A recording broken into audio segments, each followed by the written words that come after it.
আমি আকাশ চৌধুরী, আব্বু আম্মুর আদরের একমাত্র ছেলে। পড়ালেখা শেষ করে আব্বুর অবর্তমানে অফিস সামলাতে হচ্ছে। অফিসে বসে আছি। একটু পর মেঘ, অফিসের কর্মকর্তা, এসে আমাকে বলে উঠল, may I come in sir? Yes come. Sir কেন ডেকেছেন আমায়? হ্যাঁ বলছি, এখানে বসো। Thank you sir. শুনলাম তোমার টাকার দরকার, কথাটা কি সত্যি?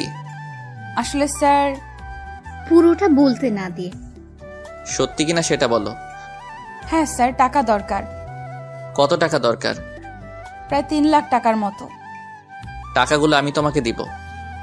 আপনি কেন আমাকে এতগুলো টাকা দিবেন? তাছাড়া আমি এত টাকা আপনার কাছ থেকে নিতে পারবো না। টাকা তো তোমার খুব ইম্পর্টেন্ট, আর টাকাগুলো তোমাকে এমনি এমনি দিব না। ইম্পর্টেন্ট, কিন্তু আমি আপনার কাছ থেকে টাকাগুলো নিতে পারবো না। টাকাগুলো আমি তোমাকে এমনি এমনি দিব না। তাহলে কেন দিবেন টাকাগুলো? আমার একটা কাজ করে দিতে হবে তোমাকে। কি এমন কাজ যার জন্য আপনি আমাকে এতগুলো টাকা দিবেন? সেটা কিছুক্ষণ পরে বলবো। এখন বলো, টাকাগুলো তুমি নিবে কি না? স্যার, টাকা আমার দরকার, কিন্তু সেটা আমি এমনি এমনি নিতে পারবো না। কি কাজ আর সেটা কতটা ইম্পর্টেন্ট আগে আমাকে জানতে হবে, না হয় টাকা আমি নিতে পারবো না। তাহলে তোমার মাকে বাঁচাবে কিভাবে যদি টাকা জোগাড় না হয়? আপনি কিভাবে জানেন আমার মায়ের ব্যাপারে? সেটা তোমার দেখার বিষয় না। এখন ভেবে দেখো তুমি কি করবে। কি কাজ করতে হবে বলুন? একটা এগ্রিমেন্ট পেপারে সাইন করতে হবে। কিসের এগ্রিমেন্ট? বিয়ের। মানে? মানে হলো একটা বিয়ের এগ্রিমেন্ট পেপারে সাইন করবে তুমি, তাহলে আমি তোমাকে টাকাগুলো দিব। আর হ্যাঁ, এগ্রিমেন্ট হবে 1 বছরের জন্য। 1 বছর পর তুমি তোমার পথ দেখবে আর আমি আমার পথ। এই কথা শুনে মেঘ বলে উঠল, সরি স্যার, আমার পক্ষে এটা করা সম্ভব নয়। ভেবে দেখো, সময় মাত্র 24 ঘন্টা। এরপর মেঘ কোনো কিছু না বলেই নিজের ডেস্কে চলে গেল আর গিয়ে বসে বসে ভাবতে থাকে, ডাক্তার বলেছে যেইভাবেই হোক টাকাগুলো জোগাড় করতে, নয়তো তাদের আর কিছুই করার থাকবে না। যেইভাবেই হোক মাকে বাঁচাতেই হবে। প্রয়োজনে নিজের জীবনের বিনিময়ে হলেও মায়ের ট্রিটমেন্ট আমাকে করতেই হবে। কিন্তু স্যার, আমার মায়ের খোঁজ পেলেন কিভাবে? আর এগ্রিমেন্ট পেপারই বা কেন? বিয়ে যদি করতে না চায় তাহলে বিয়ের নাটক কেন? আসল রহস্য কি আমাকে জানতেই হবে। এসব কথা ভাবছে মেঘ। হঠাৎ করে তার সহকর্মী তানহা এসে মেঘকে বলল, কি রে মেঘ, কি ভাবছিস? চুপ করে আছে, কোনো কথা বলছে না। মেঘ কি ভাবছিস, বলবি তো নাকি? তানহা, তুই কি বলবি বল। বলবি তো তুই? মানে কি বলবো আমি? তোকে স্যারের সাথে কথা বলতে দেখলাম, কিছু হয়েছে নাকি? না, তেমন কিছু না। তানহা, তুই তো জানিস এই দুনিয়ায় মা ছাড়া আর কেউ নেই আমার। আজ যদি সেই মাকেই বাঁচাতে না পারি, তাহলে বিবেকের কাছে অপরাধী হয়ে যাব। যেই মা নিজে না খেয়ে আমাকে খাইয়েছে, নিজের সুখ না দেখে আমার সুখের জন্য ভেবেছে, আজ সেই মায়ের মৃত্যু কিভাবে নিজের চোখের সামনে দেখবো বলতে পারিস? মন খারাপ করিস না, কিছু একটা উপায় নিশ্চয়ই পাওয়া যাবে। মেঘ সারা রাত একটু ঘুমোতে পারেনি। কিভাবে ঘুমোবে? মা যে মৃত্যুর সাথে লড়াই করছে, তাহলে মেয়ে হয়ে কিভাবে ভালো থাকবে? কোনোভাবে রাতটা পার করে মেঘ সকালবেলা নাস্তা করে অফিসে চলে গেল।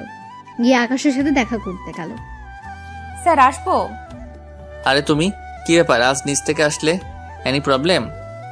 স্যার, সমস্যা তো একটাই। তার মানে তুমি আমার প্রস্তাব মেনে নিতে রাজি, তাই তো? স্যার, আর কোনো অপশন কি নেই? না, আর কোনো অপশন নেই। মা, তোমার লাইফ, তোমার সিদ্ধান্ত তোমাকে নিতে হবে। আচ্ছা স্যার, আমি রাজি। গুড, আমি জানতাম তুমি এই প্রস্তাব ফেলতে পারবে না। স্যার, টাকাগুলো আজই দরকার। টাকা আজই দিব, আর বিয়েটাও আজই হবে। কিন্তু পুরোটা বলতে না দিয়ে, কোনো কিন্তু নেই।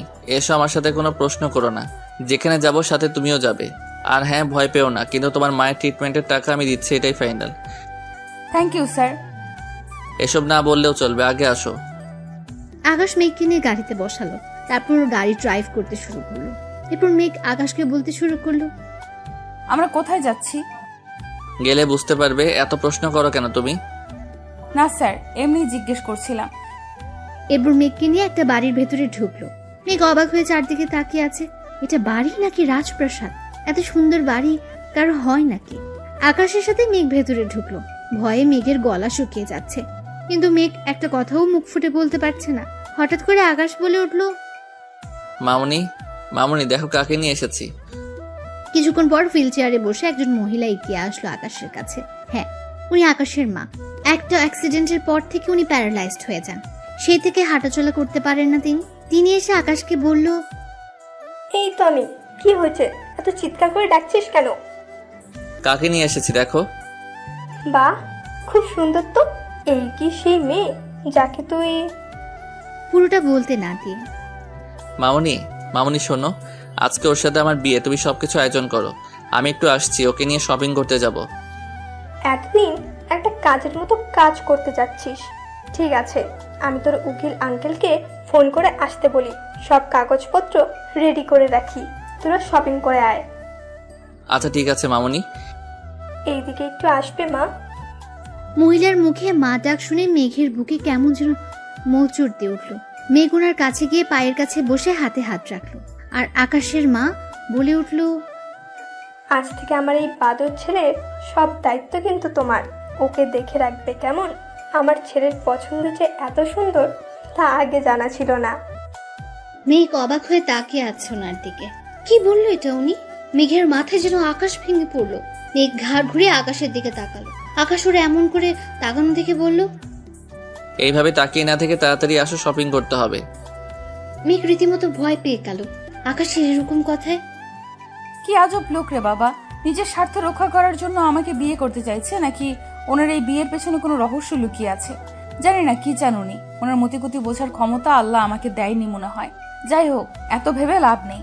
এখন মাকে বাঁচানোর জন্য একটাই উপায়, যেইভাবেই হোক মাকে আমার চাই। দুজন টুকটাক কিছু শপিং করে বাসায় চলে আসলো। বাসায় এসে আকাশ মেঘকে একটা শাড়ি পরে রেডি হতে বললো, একটু পর কাজে আসবে। তারপর থেকে মেঘ আগামী 1 বছর চুক্তির উপর দাঁড়িয়ে থাকবে। একটা সম্পর্ক কি চুক্তি দিয়ে শুরু হয়? মেঘ এসব কথা ভাবছে, হঠাৎ করে আকাশ বলল, এই যে হ্যালো, তাড়াতাড়ি রেডি হও, কাজই চলে আসবে। স্যার, আমার মা। তোমার মায়ের অপারেশন আজকে হবে, তুমি সেখানে যাবে, কিন্তু আগে আমাদের বিয়েটা হোক তারপর। অপারেশনের টাকা? ওটা অলরেডি জমা হয়ে গেছে, আর ডাক্তারের সাথে আমার কথাও হয়েছে। ও, তুমি রেডি হয়ে আসো, আমি নিচে অপেক্ষা করছি। ও হ্যাঁ, একটা কাজ বাকি। এ কথা বলে আকাশ আলমারি থেকে একটা কাগজ বের করে মেঘের হাতে দিল। মেঘ কাগজটা হাতে নিয়ে বলে উঠল, এটা কি স্যার? এটা এগ্রিমেন্ট পেপার। মেঘ হাতে নিয়ে পড়তে শুরু করলো। আকাশ মেঘকে থামিয়ে দিয়ে বলল, এখন এটা পরে সময় নষ্ট না করে তাড়াতাড়ি সাইন করো। এক্ষুনি সাইন করতে হবে? হ্যাঁ, এক্ষুনি সাইন করতে হবে। মেঘ ভয়ে ভয়ে হাতে কলম তুলে নিল আর ভাবতে শুরু করলো, হে আল্লাহ, বাঁচার কি কোনো উপায় নেই? শেষ পর্যন্ত একটা এগ্রিমেন্ট পেপারে সাইন করে বেঁচে থাকার লড়াই করতে হবে। কিন্তু যদি তামিম এটা জানে, তাহলে কিভাবে কি জবাব দিব? অবশ্য ওর আর এখন আমার লাইফ নিয়ে কোনো মাথা ব্যথা নেই। যদি থাকতো তাহলে এইভাবে। পুরোটা বলার আগে আকাশ বলে উঠল, এত ভেবে লাভ নেই, যা হবে অবশ্যই ভালো হবে। তোমার মাকে তো ফিরে পাবে, তাই না? মেঘ ভাবতে লাগলো, একটা স্বাক্ষরের মাধ্যমে আমি আমার সবকিছু হারাতে যাচ্ছি। তবে যাই হোক, এর কারণে তো আমার মাকে ফিরে পাবো, এটাই আমার কাছে অনেক। অবশেষে মাকে বাঁচাতে গিয়ে আজ নিজের জীবনকে চুক্তির ভেতরে নিয়ে নিলাম। হুট করে মেঘ এগ্রিমেন্ট পেপারে সাইন করে কাগজটা আকাশের হাতে দিল। আকাশ সেটার দিকে তাকে একটা মুচকে হাসি দিল। তারপর আকাশ এগ্রিমেন্ট পেপার আলমারিতে রেখে মেঘকে নিচে আসতে বলে নিজের রুম থেকে বের হয়ে নিচে চলে গেল। মেঘ খুব জোরে কান্না করতে লাগলো। আজ সব শেষ হয়ে গেল। অবশেষে বিয়েটা সম্পূর্ণ হলো। বিয়ে শেষ করে কাজে চলে গেলেন। মেঘ আকাশকে বলতে শুরু করলো, স্যার, এবার তো আমি মায়ের কাছে যেতে পারি? চলো। এই পোশাকে? এটাই পড়ে যাবে। তোমার মায়ের কাছ থেকে আশীর্বাদ নিতে হবে না? ওনার তো দেখা দরকার ওনার মেয়েকে বউ সাজে কেমন লাগে, তাও আবার চুক্তির বউ। এমন সময় আকাশের মা বলল, কি রে, কি এমন বলছিস ওকে? মামুনি, মেঘোর মায়ের সাথে দেখা করতে চায়। ঠিক আছে, তুই ওকে নিয়ে যা। আর হ্যাঁ, পৌঁছে আমাকে একটা কল করিস, আমি চিন্তায় থাকবো। আর তাড়াতাড়ি বাসায় ফিরে আসিস, কেমন? মামুনি, তুমি চিন্তা করিও না, আমরা দ্রুত ফিরে আসবো। মিলি, এই মিলি, কোথায় তুই? জি ভাইজান, বলেন। মামুনির খেয়াল রাখিস, আমি একটু বাহিরে যাব। জি ভাইজান, রাখবো, আপনি কোনো টেনশন করবেন না। গুড। মেঘ চলো, আমাদের বের হতে হবে। চলে যাই। তখন নিশি আমার কাছে এসে বলে, এগুলো কি হচ্ছে আমাকে কি প্লিজ বলবেন? মানে কিসের কথা বলছো তুমি? বুঝতে পারছেন আমি কিসের কথা বলছি? কই না তো। বুঝতে পারছেন না নাকি বুঝতে চাইছেন না? আরে তুমি বুঝাই না বললে কেমন করে বুঝবো? এগুলো কি? আমি তো শুনেছিলাম আপনি একটা কোম্পানির একজন সাধারণ কর্মকর্তা। শুধু আমি না, আমার পরিবার জানতো যে আপনি একটি কোম্পানিতে কাজ করেন। তাহলে হুট করে এত বড় কোম্পানির সিইও কেমন করে হলেন? হুট করে আমি এই কোম্পানির সিইও হই নাই। এই কোম্পানির ওনার হলো আমার বাবা, বুঝেছো? আর সেই হিসেবে আমি এই কোম্পানির সিইও। আর কেন আমি আমার আসল পরিচয় গোপন করেছি সেটা না হয় তোমাকে পরে বলবো। সেটা না হয় বুঝলাম, কিন্তু আপনি কেন আপনার আসল পরিচয় গোপন করলেন সেটা আগে বলুন। বললাম তো আমি তোমাকে সব বলবো, তার আগে তুমি কান্না বন্ধ করো। নিশিকে নিজের বুকের মাঝে জড়িয়ে নিয়ে কেন জানি নিশির কান্নাটা আমার সহ্য হলো না। তারপর নিশিও আমায় জড়িয়ে ধরে কান্না করতে থাকলো।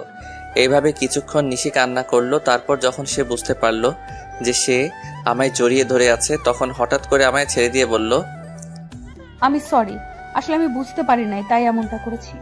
আসলে আমি একটু ইমোশনাল হয়ে পড়েছিলাম তো তাই। ইটস ওকে নিশি, তুমি গিয়ে ফ্রেশ হয়ে নাও, আমাদের আবার নিচে পার্টিতে যেতে হবে। তারপর নিশি ওয়াশরুমে ফ্রেশ হতে চলে যায়। কিছুক্ষণ পরে নিশি বাহির হয়। তখন আমি ফ্রেশ হওয়ার জন্য ওয়াশরুমে প্রবেশ করি। আর বের হওয়া মাত্র নিশিকে দেখে টাসকি খাই, কারণ নিশিকে নীল শাড়িতে একদম অপসরীর মতো লাগছে, সাথে হালকা মেকআপ, যা দেখে যে কেউ নিশির প্রেমে পড়তে বাধ্য।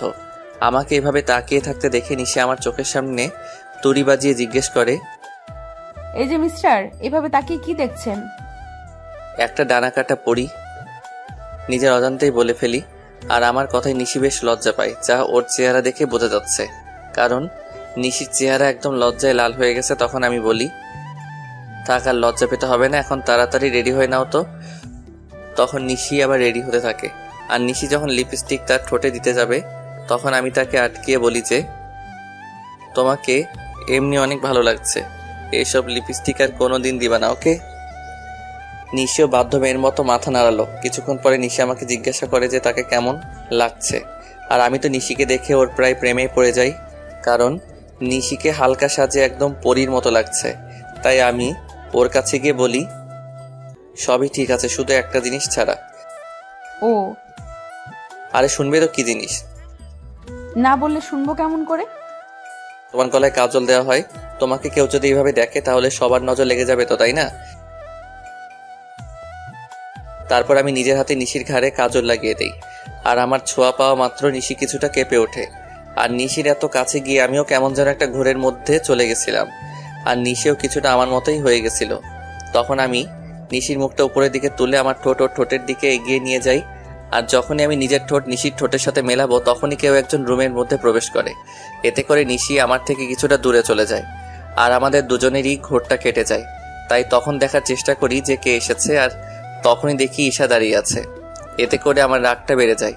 তাই আমি ঈশাকে গিয়ে বলি, আপনার কি একটু সাধারণ বুদ্ধিটুকু কি নেই যে একটা সদ্য বিবাহিত দম্পতির রুমে কোনো পারমিশন ছাড়া প্রবেশ করেছেন? আসলে আমি তো জানতাম না ভেতরে কি হচ্ছিল, আর তোমার রুমে ঢুকতে তো আগে কখনো পারমিশন লাগেনি তাই। ও প্লিজ, আগে কি হয়েছে না হয়েছে I just don't care, but now I am married, so next time knock করার রুমে ঢুকবেন, আন্ডারস্ট্যান্ড? Yes, I understand. কথাটা মনে থাকে যেন। আর কি জন্য এসেছেন সেটা কি জানতে পারি? আমি তোমার কাছে ক্ষমা চাইতে এসেছি, প্লিজ আমাকে মাফ করে দাও। আপনি কিসের জন্য ক্ষমা চাইছেন মিস ঈশা, সেটা কি জানতে পারি? তোমার সাথে করা অন্যায়গুলোর জন্য আমি ক্ষমা চাচ্ছি। আমি কিছু বলতে যাব, তখনই নিশি এসে বলে, আপু তুই যা করেছিস তা কত বড় অন্যায় সেটা কি তুই জানিস? জানি। তাহলে কোন মুখে তুই মাফ চাস সেটা আমাকে বল। নিশি বোন আমার, তুই আমাকে ভুল বুঝিস না। আমি তো আমার ভুল বুঝতে পেরেছি, তাই তো আমি ক্ষমা চাইতে এসেছি। আপনি কোনো অন্যায় করেন নাই মিস ঈশা, অন্যায় তো করেছি আমি। আপনার মতো একজন প্রতারককে ভালোবেসেছিলাম, এটার চেয়ে বড় অন্যায় আর কি হতে পারে সেটা বলুন তো। আমি আরো কিছু বলতে যাব তার আগে আমার ফোনে একটা কল আসে। আমি কলটা রিসিভ করে নিশিকে বলি যে তাড়াতাড়ি রেডি হয়ে নিতে। আর ফোনটা করেছিল মেহেদি, মানে ঈশার হাজবেন্ড। তারপর আমি ঈশাকে আমার রুম থেকে চলে যাওয়ার জন্য বলি। কিছুক্ষণ পর নিশি বের হয়ে আসে, আর আমি তো নিশিকে দেখে রীতিমতো টাসকে খেয়ে যাই, কারণ নেভি ব্লু শাড়িতে নিশি অসাধারণ লাগছে, তার সাথে হালকা মেকআপও করেছে। আমাকে এভাবে তাকিয়ে থাকতে দেখে নিশি আমাকে বলে, এই যে মিস্টার রাজ, এখানে দাঁড়িয়ে থাকবেন নাকি নিচেও যাবেন? যাব। আর তোমাকে কিন্তু অনেক কিউট লাগছে মিসেস রাজ। আমার মুখে মিসেস রাজ ডাক শুনে নিশি অনেক খুশি হয়, যা ওর মুখ দেখে বোঝা যাচ্ছিল। তখন আমি আবার নিশিকে বললাম, কি হলো, নিচে যাবে না নাকি? তারপর আমি আর নিশি দুজনে একসাথে নিচে যাই, আর সেখানে থাকা সবাই আমাদের স্বাগত জানায়। তারপর আমি নিশিকে একে একে সবার সাথে পরিচয় করিয়ে দেই, আর সবাই নিশিকে অনেক পছন্দ করে আর অনেক তারিফও করে। এগুলো দেখে ঈশা অনেকটা জেলাস ফিল করে, কারণ এগুলা ঈশা পাওয়ার কথা ছিল, কিন্তু তার লোভের কারণে সে সবকিছু হারিয়েছে। পার্টি শেষ হওয়ার পরে আমি আর নিশি নিজেদের রুমে চলে আসি, আর রুমে আসার পরে নিশি আমাকে বলে, আপনাকে একটা কথা জিজ্ঞেস করার ছিল, যদি কিছু মনে না করেন তাহলে করব। বলো, তোমার কি বলার আছে? আপনার আর আপুর পরিচয় হলো কিভাবে, এটাই জানতে চাচ্ছিলাম। যদি না বলতে চান তাহলে থাক, বলা লাগবে না। বুঝলাম, তাহলে শুনো। তারপর আমি বলতে শুরু করলাম, আমি তখন সবেমাত্র লেখাপড়া শেষ করে দেশে ফিরেছি। তো একদিন আমিও আমার বন্ধুরা মিলে প্ল্যান করলাম কোথাও ঘুরতে যাব, কিন্তু সেটা দেশের ভিতরেই। তাই সবাই মিলে ঠিক করলাম যে সিলেটে যাব। তো সবাই মিলে বেরিয়ে পড়লাম সিলেটের উদ্দেশ্যে। সব ফ্রেন্ড একসাথে যাব, তাই বাসে করে যাচ্ছিলাম, কিন্তু বাসে উঠে বাঁধে এক বিপত্তি। আমার সব ফ্রেন্ডের সিট এক জায়গায় পড়েছিল, আর আমার সিট পড়েছিল এক মেয়ের সাথে। তাই কিছু করার না থাকায় বাধ্য হয়ে সিটে বসে পড়ি। কিছুক্ষণ পরে যখন মেয়েটি আসে, আমি তার দিকে তাকিয়ে রীতিমতো টাসকি খাই, কারণ এত সুন্দরী মেয়ে আমি এর আগে কখনো দেখি নাই। মেয়েটির পরনে ছিল একটা নেভি ব্লু লং 3 পিস, তার সাথে ম্যাচিং জুয়েলারি, সাথে হালকা সাজ। দেখে মনে হচ্ছিল জান্নাতের অপসরী। আমি তার দিকে এক ধ্যানে তাকিয়েছিলাম। আমার এইভাবে তাকানো দেখে মেয়েটি বলে ওঠে, এই যে মিস্টার, দেখা শেষ হইলে আমাকে বসার জায়গাটা দিন। মেয়েটির এমন কথায় আমি কিছুটা লজ্জা বোধ করি, তাই আর কিছু না বলে ওনাকে বসার জায়গাটা দিয়ে দেই। কিছুক্ষণ পরে বাস ছেড়ে দেয়। মেয়েটি কিছুক্ষণ পরে আমায় জিজ্ঞাসা করে, হাই, আমি ঈশা, আপনার নামটা কি জানতে পারি? আমি রাজ। বাহ, চেহারার সাথে নামেরও মিল আছে। সিলেট যাচ্ছেন নিশ্চয়? আপনি কেমন করে জানলেন? শালার এমন আবাল তো জীবনেও দেখি নাই। সিলেটের বাসে করে মানুষ অন্য কোথাও কি যাইতে পারে বলেন তো? এটা আপনি বুঝবেন না মিস্টার। ও। হুম। তখন আমি তাকে বললাম যে আপনি কি একাই যাচ্ছেন নাকি? উত্তরে সে বলল, একা কেন যাব, আমার সাথে তো আপনি আছেন, তাই না? আপনি যদি চান তাহলে সত্যি যেতে পারি। কিছু বললেন? কই না তো।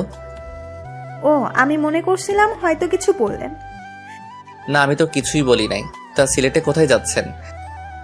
এই তো ফ্রেন্ডের সাথে ঘুরতে যাইতেছি। আর আপনি? আমিও তো ফ্রেন্ডদের সাথেই যাচ্ছি। আপনি কি স্টুডেন্ট নাকি জব টপ করেন? আমি হলাম, না আসল পরিচয়টা দেওয়া যাবে না। আপনি হলেন কি? আমি একটা সফটওয়্যার কোম্পানিতে জব করি। ও। তারপর ঈশার সাথে আরো অনেক কথা হলো। তখন জানতে পারলাম সে অনার্স 2য় বর্ষের ছাত্রী। এইভাবে আমাদের পরিচয় হয়। তারপর পরিচয় থেকে ভালোবাসা। আমি আর ঈশা অনেক ভালো ফ্রেন্ড হয়ে গেছিলাম। আমরা সিলেট থেকে ফিরে এসেও একে অপরের সাথে যোগাযোগ করতাম। একদিন আমি ঈশাকে প্রপোজ করি, আর ঈশাও সেটা অ্যাকসেপ্ট করে, কিন্তু রিলেশনে থাকা অবস্থায়ও আমি আমার আসল পরিচয়টা ঈশাকে জানাইনি। আমি চেয়েছিলাম ঈশাকে একটা সারপ্রাইজ দিব, কিন্তু পরে যে আমি নিজেই সারপ্রাইজড হয়ে যাব এটা ভাবতে পারি নাই। কথাগুলো বলে নিজের অজান্তেই আমার চোখ দিয়ে পানি বের হয়ে গেছিল, সেটা বুঝতেই পারি নাই। আমি কিছুক্ষণ পরে নিশির দিকে লক্ষ্য করে দেখি সেও কান্না করছে। তখন আমি তাকে বলি, এ কি তুমি কান্না করছো কেন? আপনি আপুকে এতটা ভালোবাসতেন, আর আপু আপনার সাথে কি করলো? যা হওয়ার তা তো হয়েই গেছে, আর এখন তুমি আমার স্ত্রী, এটাই সত্যি। আর আমি চাই এই সম্পর্কটা ভালোভাবে নিতে। আমি চেষ্টা করব। তার আগে বলেন, আপনি আর কখনো আপুর কথা মনে করবেন না? কথা দিলাম। নিশি আমাকে এভাবে জড়িয়ে ধরবে আমি সেটা ভাবতেও পারি নাই। কেন যেন নিশির এভাবে জড়িয়ে ধরা আমার অনেক ভালোই লাগছে। এই যে মিস, এবার কি আমাকে ছাড়বেন? কথাটি বলা মাত্র নিশি আমাকে ছেড়ে দিল, আর নিশির মুখ একদম লজ্জায় লাল হয়ে আছে। তখন আমি নিশিকে আমার কোলের উপর বসিয়ে ওর চুলে বিলি কেটে দিতে দিতে বললাম, আমাকে ছেড়ে কখনো যাবে না তো? না, কখনোই না। তারপর আমি নিশির কপালে আলতো করে একটা চুমু খেলাম, আর আমার ঠোঁটের ছোঁয়া পাওয়া মাত্র নিশি কেঁপে উঠল। এখন যাও, ফ্রেশ হয়ে আসো। আজ এমনিতেও অনেক ধকল গেছে। আগামীকাল থেকে আমরা নতুন জীবন শুরু করব। তারপর নিশি ফ্রেশ হয়ে আসে আর আমি নিশিকে জড়িয়ে ধরে শুয়ে পড়ি। এই কয়দিনে আমি নিশিকে অনেকটাই ভালোবেসে ফেলেছি। পরের দিন সকালবেলা নিশির আগে ঘুম ভেঙে যায়। আমি ঘুম থেকে উঠে যখন বসতে যাব তখন দেখি নিশি আমার বুকের মাঝে শুয়ে আছে। আর নিশির ঘুমন্ত চেহারাটা অনেক সুন্দর লাগছে। হয়তো সব মেয়েদের ঘুমন্ত চেহারা একরকম হয়, কিন্তু নিশির মতো কারো হয় না। তখন আমি খেয়াল করে দেখি নিশির মুখের উপর কিছুটা চুল এসে পড়েছে, যার কারণে তার ঘুমের সমস্যা হচ্ছে। তাই আমি নিশির মুখের উপর থেকে চুলগুলো সরিয়ে কানের সাথে গুজে দেই। তখনই আমার চোখ আটকে যায় নিশির গোলাপি ঠোঁটের উপর। আমি নিজের অজান্তেই নিশির ঠোঁটে চুমু দিয়ে বসি, আর তখনই নিশি জেগে যায়। আমাকে ওর এত কাছে দেখে নিশি কিছুটা ঘাবড়ে যায়, আর আমি ওকে কিস করেছি এটা বুঝতে পেরে নিশি লজ্জা পেয়ে আমার বুকের মাঝে মুখ লুকিয়ে ফেলে। তখন আমি নিশিকে বলি, এই কি হলো তোমার, আর এমন কেন করছো? আমার মনে হয় লজ্জা করে না। বাবা, এখন এত লজ্জা, তাহলে রাতে যা হবে তখন কি করবা? যা ফাজিল কোথাকার, মুখে কিচ্ছু আটকায় না। নিশি জানো, তোমার ঠোঁটের স্বাদ কিন্তু সেই রকম। যা দুষ্টু। এই বলে ওয়াশরুমে পালালো। আর আমি বসে বসে ভাবতে লাগলাম, পাগলিটা এই কয়দিনে আমাকে অনেক ভালোবেসে ফেলেছে, আর আমিও ওকে অনেক ভালোবেসে ফেলেছি। কিছুক্ষণ পরে নিশি ওয়াশরুম থেকে বাহির হলো, আর আমি ফ্রেশ হতে চলে গেলাম। আমি ফ্রেশ হয়ে এসে দেখি নিশি চুল মুছছে। তখন আমি নিশিকে পেছন থেকে জড়িয়ে ধরি আর নিশির চুলের মধ্যে নাক ডুবিয়ে দিই। এতে নিশি কিছুটা কেঁপে ওঠে। আমি নিশির চুলের গন্ধে কোথায় যেন হারিয়ে গিয়েছিলাম। নিশির ডাকে আমার ঘোর ভাঙলো। নিশি আমাকে বলল, এই যে মিস্টার, অফিসে যাবেন না নাকি? এত সুন্দর বউ রেখে কিভাবে অফিস যাই বলো তো? তার চেয়ে বরং চলো তুমি আর আমি ঘুরতে যাই। সত্যি বলছেন? না, মিথ্যা বলছি। আমার কথা শুনে নিশির হাসি মাখা মুখ নিমিষে গায়েব হয়ে গেল। তখন আমি বললাম, থাকার ঢং করতে হবে না, তাড়াতাড়ি গিয়ে রেডি হয়ে আসুন। আপনি অনেক কিউট বলে আমাকে কিস করে এক দৌড়ে পালালো। আমি তখন মনে মনে বললাম, পাগলি একটা। কিছুক্ষণ পরে নিশি নেভি ব্লু শাড়ি পরে বের হলো, আর সাথে হালকা সাজ। এতে নিশিকে আরো বেশি সুন্দরী লাগছিল। তারপর নিশি আমার কাছে এসে বলে, চলুন, আমি রেডি। চলো। তারপর আমি ম্যানেজারকে ফোন দিয়ে আসতে বলি। ম্যানেজার মানে ঈশার হাজব্যান্ড। কিছুক্ষণ পরে ঈশা ও তার হাজব্যান্ড আসে আর আমাকে বলে, স্যার, আপনি যা যা বলেছিলেন সব রেডি। ধন্যবাদ মেহেদি সাহেব। আরে, এতে ধন্যবাদ দেওয়ার কি আছে? মেহেদি সাহেব, আমি আপনাকে একটা জিনিস আনতে বলেছিলাম, সেটা কি এনেছেন? হ্যাঁ স্যার, এনেছি, এই নিন। আমার দিকে একটা প্যাকেট এগিয়ে দিয়ে তখন আমি নিশিকে ডাকি আর জিজ্ঞাসা করি, এটা কেমন হয়েছে? আপনাদের তো বলতেই ভুলে গিয়েছি, ওই প্যাকেটের মধ্যে একটা নেকলেস ছিল, যেটা আমি নিশির জন্য আনতে বলেছিলাম। Wow, it's so gorgeous. এবার পড়ুন দেখি। এটা আমার জন্য। এবার পড়ুন তো। না, আমাকে পরিয়ে দিন। তো কি আর করার, সবার সামনে আমি নিশিকে নেকলেসটা পরিয়ে দিলাম। পরানোর পর ঈশার দিকে তাকিয়ে দেখি সে কেমন করে যেন তাকিয়ে আছে নিশির দিকে। হয়তো সে এটা ভাবছে যে যা ওর পাওয়ার কথা ছিল সেটা তার ছোট বোন পাইতেছে। তারপর আমি আর নিশি ঘুরতে বাহির হলাম। সারাদিন ঘোরাঘুরি করে যখন নদীর ধারে গিয়ে বসলাম, তখন নিশি বলল যে সে ফুচকা খাবে। অনেক বোঝানোর পরেও কোনো লাভ হইল না, তাই তাকে ফুচকা খেতে নিয়ে গেলাম। আর আমি নিশির ফুচকা খাওয়া দেখে অবাক না হয়ে পারলাম না। মেয়েরা এত ফুচকা কিভাবে খেতে পারে সেটা আল্লাহই ভালো জানে। প্রায় অনেক রাত হয়ে যায় বাসায় ফিরতে। তারপর বাসায় ফিরে আমি ওয়াশরুমে চলে যাই ফ্রেশ হতে। আমি বের হওয়ার পরে নিশি ঢুকে। কিছুক্ষণ পরে নিশি বাহির হয়। তখন আমি নিশিকে গিয়ে পেছন থেকে জড়িয়ে ধরি আর বলি, সকালে কি বলেছিলাম মনে আছে? নিশি উত্তরে শুধু মাথা নাড়ালো। তাহলে শুরু করা যাক। আমি কি নিষেধ করেছি নাকি? আমি নিশির সাই পেয়ে ওকে কোলে তুলে নেই আর বিছানায় গিয়ে রাখি। তারপর আমি নিশির গলায় আস্তে করে কয়েকটা কিস করি। এতে নিশির নিঃশ্বাস আস্তে আস্তে ঘন হতে থাকে। তারপর আমরা দুজন হারিয়ে যাই ভালোবাসার অতলে। আর কিছু কমনার লজ্জা লাগে। পরের দিন সকালে নিশির ডাকে আমার ঘুম ভাঙে। নিশি মাত্র গোসল করে এসেছে, আর ওকে দেখতেও অসাধারণ লাগছে। তাই আমি নিশিকে একটানে আমার বুকের উপর নিয়ে আসি। তখন নিশি বলে, সারা রাত দুষ্টুমি করেও হয় নাই, এখন আবার শুরু করেছেন? তাড়াতাড়ি রেডি হয়ে অফিস যান। ওকে বাবা, আমি যাইতেছি। তার আগে একটা কিস দাও। একটা দিলে যাবেন। যাব। তারপর নিশি আমাকে একটা কিস দেয় আর আমিও উঠে ফ্রেশ হয়ে অফিসে চলে যাই। কিছুদিন পরে আমি আর নিশি আমাদের বাসায় চলে আসি আর সেখান থেকে অফিস শুরু করি। খুনসুটি ভালোবাসায় আমাদের দিন খুব ভালোই চলছিল। দেখতে দেখতে আমার আর নিশির বিয়ের 3 মাস পার হয়ে গেছে। আর এই 3টা মাসের মধ্যে নিশি একদিনও আমার বুকে মাথা না দিয়ে ঘুমায় না। এই 3 মাসে আমরা দুজনকে অনেক বেশি ভালোবেসে ফেলি। সকালে আমি অফিসের জন্য রেডি হচ্ছিলাম, তখন নিশি এসে আমাকে পেছন থেকে জড়িয়ে ধরে আর বলে, আজ অফিস থেকে একটু তাড়াতাড়ি আসবেন কেমন? আজ আপনার জন্য একটা সারপ্রাইজ আছে। কি সারপ্রাইজ গো বউ? এখন বলা যাবে না, আগে অফিস থেকে ফিরুন, তারপর বলবো। ওকে, এবার আমার কাছে আসো তো, তোমায় একটু আদর করে নেই। সব সময় দুষ্টুমি, তাই না? না গো বউ, তুমি জানো না, তোমায় আদর না করে গেলে আমার দিন ভালো যায় না। তাই এখন আর কোনো কথা না বলে আমার কাছে আসো। তারপর নিশি আমার কাছে আসলো আর আমি নিশির ঠোঁটজোড়া আমার দখলে নিয়ে নিলাম। প্রায় 5 মিনিট পরে ছাড়লাম। তারপর আমি নিশিকে বললাম, আমি এখন আসি। আপনি খুব স্বার্থপর। কেন গো, আমি আবার কি করলাম? আপনি তো ঠিকই আপনার ভাগের আদরটা নিলেন আর আমার পাওনাটা না দিয়েই চলে যাচ্ছে। ও কি বোঝাতে চাইছে সেটা আমি বুঝতে পেরে আমি নিশিকে আমার কাছে ডাকি, কিন্তু সে আসবে না। মহারানী বলে, নিশি বাবু আমার কাছে আসো। আমি কোনো বাবু নই। আর নিশি রাগ করেছে, তাই কারোর সাথে কথা বলবে না। ও তাই? দেখি এবার নিশি কেমন করে রাগ করে থাকে। এই বলে নিশিকে আমার কাছে নিয়ে এসে ওর কপালে একটা ভালোবাসার পরশ এঁকে দেই আর নিশি আমাকে শক্ত করে জড়িয়ে ধরে। নিশি শোনা, এবার ছাড়ো, আমার তো অফিসে লেট হয়ে যাচ্ছে। আর একটু থাকি না। না বাবু, আবার পরে থেকো, আমি এখন অফিসে যাব যে। ওকে, সাবধানে যাবেন কিন্তু। যথাজ্ঞা মহারানী। যাও বৎস। বলেই হাসতে শুরু করলো। উফ, এই হাসিটার জন্য আমি সব করতে পারি। এই যে মিস্টার, এবার যান। বাই। তারপর আমি অফিসে চলে আসি, কিন্তু অফিসেও মন বসছে না। তাই নিশিকে ফোন দিলাম। অপরদিকে নিশি ভাবছে, আজ যখন ও জানতে পারবে যে ও বাবা হতে চলেছে তখন কতই না খুশি হবে। আমার যে আর অপেক্ষা সহ্য হচ্ছে না, মন চাইছে ওকে এক্ষুনি গিয়ে বলে আসি। নিশি এগুলো ভাবছিল, এমন সময় ওর ফোনটা বেজে ওঠে আর নিশি ফোনের স্ক্রিনে তাকিয়ে দেখে আমি ফোন দিয়েছি। তাই সে তাড়াতাড়ি ফোনটা রিসিভ করে আর বলে, কি হলো বর, এত জলদি আমার কথা মনে পড়ে গেল? গো বউ, তোমার কথা তো সব সময় মনে পড়ে, কিন্তু কি করব বলো? কিছুই করতে হবে না, আপনি শুধু আজ তাড়াতাড়ি বাসায় আসবেন, তাহলেই হবে। আর এখন কাজ করেন তো।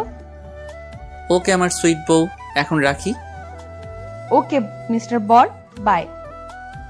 নিশির সাথে কথা বলার পর আমি কিছু জরুরি কাজ সেরে ফেলি আর দেখতে দেখতে বিকাল হয়ে যায়। তাই আমি বাসায় যাওয়ার জন্য রেডি হয়ে নেই।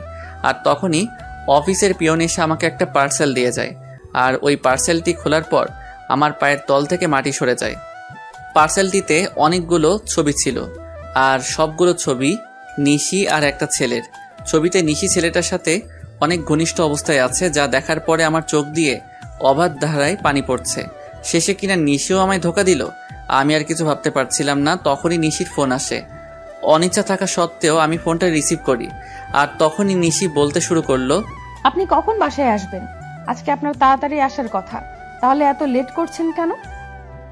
এখন আমি অনেক ব্যস্ত আছি, তাই আসতে লেট হবে। কিন্তু আপনি তো আমায় প্রমিস করেছিলেন যে আজ তাড়াতাড়ি বাসায় ফিরবেন। তুমি এত বেশি কথা বলছো কেন? বললাম না আমি ব্যস্ত আছি, তারপরও একই কথা বারবার বলে যাচ্ছ। অনেক রেগে আর জোরে কথাটা বললাম। এতে নিশি অনেকটাই ভয় পায়। অপর পাশ থেকে ফুপিয়ে কান্নার আওয়াজ আসছে। অন্য সময় হলে হয়তো আমি ওকে সান্ত্বনা দিতাম, কিন্তু এখন ওর কথা ভাবতেও আমার অসহ্য লাগছে।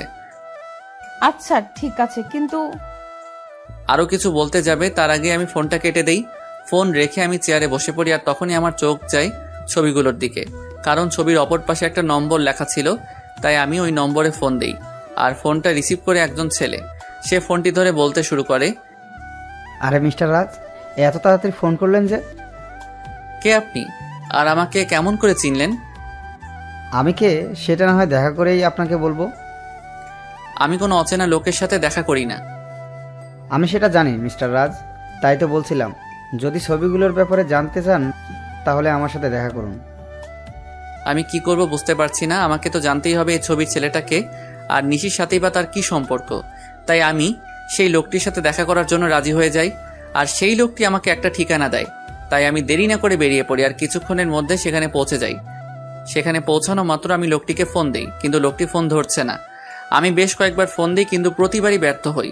আমি প্রায় ঘন্টাখানিক ধরে অপেক্ষা করছিলাম। তখন কেউ একজন বলে উঠল, অপেক্ষা করার জন্য ধন্যবাদ। আমি পিছনে তাকিয়ে দেখি লোকটি আর কেউ নয়, নিশির সাথে যার ছবি দেখেছিলাম এটিই সেই লোক। তবু আমি মাথা ঠান্ডা রাখার চেষ্টা করে বলি, আমাকে এখানে ডাকার কারণ কি, আর আপনি বা কে? আমি জাহিদ রহমান। আমি আর নিশি একে অপরকে অনেক ভালোবাসি, সেটা বলার জন্যই আপনাকে ডেকেছি। লোকটির কথা শুনে আমার মাথা গরম হয়ে গেল, তাই আমি রাগের মাথায় লোকটিকে মারতে শুরু করলাম। একসময় আমি একাই থেমে যাই আর তাকে বলি, আপনি যেটা বলছেন সেটা সত্যি? এটা আমি কিভাবে বিলিভ করব? সেজন্যই তো আমি আপনাকে ছবিগুলো পাঠিয়েছি, আর এখন বিলিভ করা আর না করা সেটা আপনার ব্যাপার। আমি কি বলবো কিছু ভেবে পাচ্ছিলাম না, কারণ ছবিতে নিশি আর সাজিদকেই দেখা যাচ্ছে। তাই আর কথা না বাড়িয়ে লোকটিকে বললাম, নিশি যদি আপনাকে ভালোবাসে তাহলে সে আমাকে কেন বিয়ে করলো? বিয়েটা কিভাবে হয়েছে সেটা আপনি নিশ্চয়ই জানেন রাজ। তাহলে নিশি কেন 3 মাস আমার সাথে থাকলো? সেটার কারণ আছে, আর কারণটা হলো আপনার সম্পত্তি। আর আপনারা যেদিন ঢাকায় যান সেদিন আমার আর নিশির পালানোর কথা ছিল, কিন্তু যখন আমরা জানতে পারলাম যে আপনি একজন স্বনামধন্য ব্যবসায়ী, তখন আমি আর নিশি আপনার সম্পত্তি হাতিয়ে নেওয়ার প্ল্যান বানাই। লোকটির কথা শুনে আমার কষ্টের মাত্রাটা আরো বেড়ে গেল, কারণ প্রথমে টাকার জন্য ঈশা আমার সাথে বেইমানি করলো, আর এখন আমি যাকে সবচেয়ে বেশি ভালোবাসি সেও আমার সাথে। না, আর কিছু ভাবতে পারছি না। তাই আমি হোটেল থেকে বের হয়ে আসি, আর আমার উকিলকে ফোন দিয়ে ডিভোর্স পেপার তৈরি করতে বলি। তাই মাত্র 1 ঘন্টার মধ্যে উকিলের কাছ থেকে ফিরতে ফিরতে প্রায় রাত 1টা বেজে যায়। তাই আমি বাসার কাউকে বিরক্ত না করে আমার কাছে যে চাবি ছিল সেটা দিয়ে দরজা খুলে ভিতরে যাই, আর ভিতরে গিয়ে দেখি নিশি বসে বসে ফুপিয়ে ফুপিয়ে কান্না করছে। যেখানে আমার কষ্ট হওয়ার কথা সেখানে আমার প্রচুর রাগ হচ্ছে। তখন আমি নিশির কাছে গিয়ে বলি, বাহ, অভিনয় তো খুব ভালোই করতে জানো দেখছি। আমার এরকম আচমকা কথা শুনে নিশি কিছুটা ভয় পেয়ে যায়। পরে সে নিজেকে সামনে নিয়ে বলে, মানে আপনি কি বলতে চাইছেন? আমি কি বলতে চাইছি সেটা বুঝতে পারছো না, নাকি বোঝার চেষ্টা করছো না? কি বলছেন এসব? আমি তো কিছুই বুঝতে পারছি না। Enough is enough Nishi, and don't touch me. Please Raj, tell me what's happened with you. Please tell me. আর কত অভিনয় করবে নিশি, আর কত? আমি অভিনয় করছি। হ্যাঁ, তুমি অভিনয় করছো, তার প্রমাণ এগুলো। নিশি ছবিগুলো দেখে আরো কান্না শুরু করে দিল, আর আমাকে এসে জড়িয়ে ধরলো। কিন্তু আমি এবার রাগ কন্ট্রোল করতে না পেরে নিশিকে সজোরে একটা চড় মারি। এই প্রথম আমি ওর গায়ে হাত তুললাম। তোকে না বললাম তুই আমাকে ছবি না, তাও কেন আমাকে ছোঁয়ার চেষ্টা করছিস? আর এই নে, তুই যার জন্য এত অভিনয় করেছিস, আমার সমস্ত সম্পত্তি আমি তোর নামে লিখে দিয়েছি, আর আমাকে মুক্তি দে। তারপর আমি ওর দিকে ডিভোর্স পেপারটা আর সম্পত্তির পেপার এগিয়ে দেই। তখন নিশি বলে, বেশ, আপনি যখন আমার থেকে মুক্তি চান তবে তাই হোক। এই বলে নিশি ডিভোর্স পেপারে সাইন করে দেয়। আর শুনুন মিস্টার রাজ, আপনার সম্পত্তির আমার কোনো প্রয়োজন নেই, তাই এগুলো আপনার সাথেই রাখুন। কথাগুলো বলে নিশি কান্না করতে করতে বাড়ি থেকে বের হয়ে গেল। আমার অনেক ইচ্ছা হচ্ছিল ওকে আটকাবার, কিন্তু সেই অধিকার আর আমার নেই। এখন নিশিকে ছাড়াই আমাকে থাকতে হবে। নিশি আমায় ছেড়ে গেছে প্রায় 1 বছর হলো। এই 1 বছরে এমন কোনো রাত নেই যে রাতে আমি নিশির জন্য চোখের জল ফেলি নাই, কিন্তু এই 1 বছরে আমি নিশির কোনো খোঁজ করি নাই। হয়তো রাগের বশে এই 1 বছরে আমি কারোর সাথে ভালো করে কথা বলি নাই। সারাদিন অফিসের কাজে নিজেকে ব্যস্ত রেখেছি, আর রাতে নিশির সাথে কাটানো মুহূর্তগুলো ভেবে কষ্ট পেয়েছি। প্রতিদিনের মতো আজ সকালে অফিস যাচ্ছিলাম, তখন আম্মু এসে আমায় বলল, বাবা রাজ, আর কতদিন নিজেকে এভাবে কষ্ট দিবি বল? যার জন্য এত কষ্ট পাচ্ছিস সে কি 1 বছরে একবারও তোর খবর নিয়েছে? আম্মু এত ঘুরিয়ে পেয়েছে কথা না বলে কি বলতে চাও সেটা বলো তো। বলছিলাম কি, তুই একবার একটা বিয়ে করে নে, আর কত নিজেকে কষ্টের মাঝে রাখবি বল? আমি তোমায় আগেও বলেছি আর এখনো বলছি, আমি কোনো বিয়ে করতে পারবো না। তোকে বিয়ে করতেই হবে, তুই আর বিয়েতে অমত করবি না। কিন্তু আম্মু। আর কোনো কিন্তু নয়। আচ্ছা ঠিক আছে, তুমি যখন বলছো তখন তাই হোক, কিন্তু আমাকে এসবের মধ্যে টানবে না, আর বিয়েটা যাতে একদম সাধারণভাবে হয়। আসলে আমি আব্বু আম্মুর মুখের দিকে তাকিয়ে বিয়েতে রাজি হলাম, কারণ এই 1 বছর আম্মু অনেক কষ্ট পেয়েছে। আচ্ছা, তুই যা বলবি তাই হবে। ওকে, আমি এখন আসি। তারপর আমি অফিসে চলে আসি, কারণ আজ অফিসে নতুন পিএ নেওয়া হবে। তারপর আমি অফিসে চলে আসি। May I come in sir? Yes, coming. Sir, আপনার পিএর জন্য 3 জনকে সিলেক্ট করা হয়েছে, যদি আপনি একবার দেখে নিতেন। অবশ্যই দিন, আমি দেখতেছি। আমি ফাইলগুলো চেক করছিলাম, এমন সময় আমার চোখ আটকে গেল একটা ফাইলে। তাই আমি ম্যানেজারকে বললাম, ম্যানেজার সাহেব, এই মেয়েটিকে নিন আর তার আগে কন্ট্রাক্ট পেপার সাইন করিয়ে নেবেন। Okay, I take leave now. Sure, you can. সেদিনকার মতো অফিসের সমস্ত কাজ শেষ করে বাসায় আসলাম, আর আসা মাত্র আম্মু বলল, আমি একটা মেয়ে পছন্দ করেছি, যদি তুই একবার দেখে নিতি। তার কোনো দরকার নেই, আর আমি বিয়েটা 1 মাস পরে করতে চাই। কিন্তু তুই। প্লিজ আম্মু, একটু বোঝার চেষ্টা করো। আচ্ছা ঠিক আছে। তারপর আমি আমার রুমে চলে আসলাম আর ফ্রেশ হয়ে ঘুমিয়ে পড়লাম। যদিও জানি ঘুম আসবে না, তবুও ঘুমানোর ব্যর্থ চেষ্টা করলাম, কারণ এখন রাতে আর ঘুম আসে না। যদিও আসে, তাও নিশির সাথে কাটানো মুহূর্তগুলো মনে হয় ভেঙে যায়। কোনোভাবে রাতটা পার করলাম। পরের দিন সকালে ঘুম থেকে উঠে ফ্রেশ হয়ে অফিসে চলে আসলাম। এসে দেখে আমার নিউ পিএ এখন অফিসে আসে নাই। তাই ম্যানেজারকে বলে আসলাম সে আসলেই আমার সাথে দেখা করতে বলতে। তারপর আমি আমার কেবিনে চলে গেলাম। কিছুক্ষণ পরে কেউ আমার কেবিনের দরজা নক করলো, তাই আমি পেছন ফিরে বললাম, may I come in sir? Yes, coming. আসলে স্যার, আমি আসার সময় জ্যামে আটকা পড়ে গিয়েছিলাম, তাই আসতে লেট হইল। কিন্তু স্যার, আর কোনোদিন লেট হবে না। তাই বুঝি? এবার ওর দিকে ফিরে তাকালাম, আর সে আমাকে দেখে ভূত দেখার মতো চমকে উঠল। মনে হয় সে আমাকে এখানে আশা করে নাই। আপনি এখানে? আমি। অন্য কারো থাকার কথা ছিল বুঝি মিস নিশি? আপনাদের তো বলাই হয়নি আমার পিএ হলো নিশি। এটা তো আপনার অফিস না, তাহলে এখানে কেমন করে আসলেন? আপনার বোধহয় কোথাও ভুল হচ্ছে, কারণ এই অফিসের ওনার আমি। হয়তো বা হতে পারে, তবে আমি এই অফিসে জব করতে পারবো না। কথাগুলো বলেই নিশি চলে যাচ্ছিল, তাই আমি ওকে থামিয়ে বলি, excuse miss Nishi, without my permission আপনি যেতে পারবেন না। What the hell are you talking? আমি ঠিক কথাই বলছি।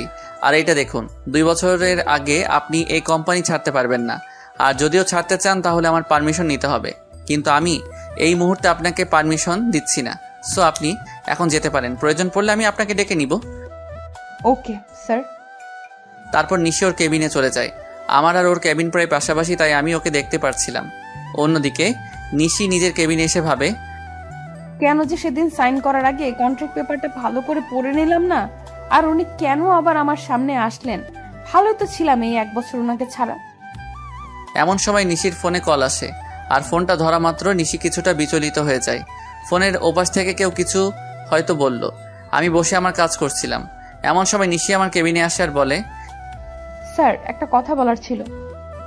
নিশির মুখে স্যার ডাক শুনে বুকের মধ্যে কেমন মোচড় দিয়ে উঠল। বলেন। আসলে স্যার, আজকে আমায় একটু তাড়াতাড়ি ছুটি দিবেন প্লিজ। কেন, ছুটি কি করবেন? আসলে বাসায় একটু প্রয়োজনীয় কাজ আছে, তাই। কি প্রয়োজনীয় কাজ শুনি? আসলে স্যার। নিশি কিছু লুকাতে চাইছিল আমার কারণে, সে বলে উঠল, স্যার, বাসায় আমার বাচ্চা অসুস্থ হয়ে গেছে, তাই আমার ছুটির প্রয়োজন। এখন ছুটি দেওয়া না দেওয়া সেটা আপনার ব্যাপার, কারণ আপনি এখানকার বস, আপনি চাইলেই সব করতে পারেন। নিশি মুখে বাচ্চার কথা শুনে আমার চারপাশটা কেমন যেন অন্ধকার হয়ে আসছিল। নিঃশ্বাস নিতেও কষ্ট হচ্ছিল, তবুও নিজেকে সামনে নিয়ে বললাম, ওকে, আপনি যেতে পারেন, তবে কাল থেকে সময় মতো অফিসে আসবেন। যদিও কথাগুলো বলতে কষ্ট হচ্ছিল। তারপর নিশি চলে গেল, আর আমি চেয়ারের সাথে হেলান দিয়ে ভাবতে লাগলাম যে নিশি একসময় আমাকে ছাড়া কিছু বুঝতো না, সে এখন নিজের বাচ্চা নিয়ে ব্যস্ত। তবে আমি কেন একা কষ্ট পাবো? নিশি যদি আমাকে ছাড়া থাকতে পারে, তবে আমি কেন পারবো না? এসব ছাইপাশ ভাবতে ভাবতেই বিকাল হয়ে যায়, তাই আমি আর বেশি না ভেবে অফিস থেকে বেরিয়ে পড়ি আর সোজা বাসায় চলে আসি। আমাকে এত তাড়াতাড়ি বাসায় ফিরতে দেখে আম্মু আমার কাছে আসে আর বলে, কি রে বাবা, আজ এত তাড়াতাড়ি বাসায় আসলি যে? শরীর ঠিক আছে তো? বেশ বিচলিত হয়ে, কারণ নিশি যাওয়ার পর থেকে আমি অনেক রাত করে বাসায় ফিরি। আম্মু, আমার কিছুই হয়নি। অফিসে মন বসছিল না, তাই তাড়াতাড়ি চলে আসলাম। ও আচ্ছা, তুই ফ্রেশ হয়ে আয়, আমি তোর খাবার রেডি করছি। আম্মু, আমার তোমাকে কিছু বলার আছে। বলবি তো? আগে ফ্রেশ হয়ে আয়, তারপর। তাই আমি আর কোনো কথা না বাড়িয়ে ফ্রেশ হতে নিজের রুমে চলে যাই। তারপর ফ্রেশ হয়ে নিচে এসে দেখি আম্মু খাবার নিয়ে আমার জন্য অপেক্ষা করছে। তাই আমি গিয়ে বসে পড়ি আর আম্মুকে বলি, আম্মু, তুমি পরশুদিন বিয়ের কথা বলছিলে না? আমি রাজি, তবে বিয়েটা 1 সপ্তাহের মধ্যে হওয়া চাই। এটা তো খুশির খবর, তবে 1 সপ্তাহের মধ্যে বিয়েটা কিভাবে দিব বল? আমি এত কিছু শুনতে চাই না, আমি যেটা বলেছি সেটাই হবে। আচ্ছা, তুই যখন চাচ্ছিস তখন তাই হবে।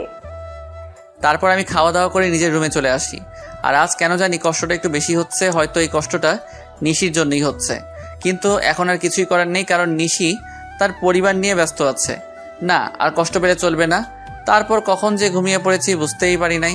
পরের দিন সকালে রেডি হয়ে খাবার টেবিলে বসেছিলাম, এমন সময় আম্মু এসে বলল, আমি মেয়ের বাবার সাথে কথা বলেছি, তারা বলল যে তাদের কোনো সমস্যা নেই, তবে তুই যদি একবার মেয়ের সাথে দেখা করে নিতি তাহলে।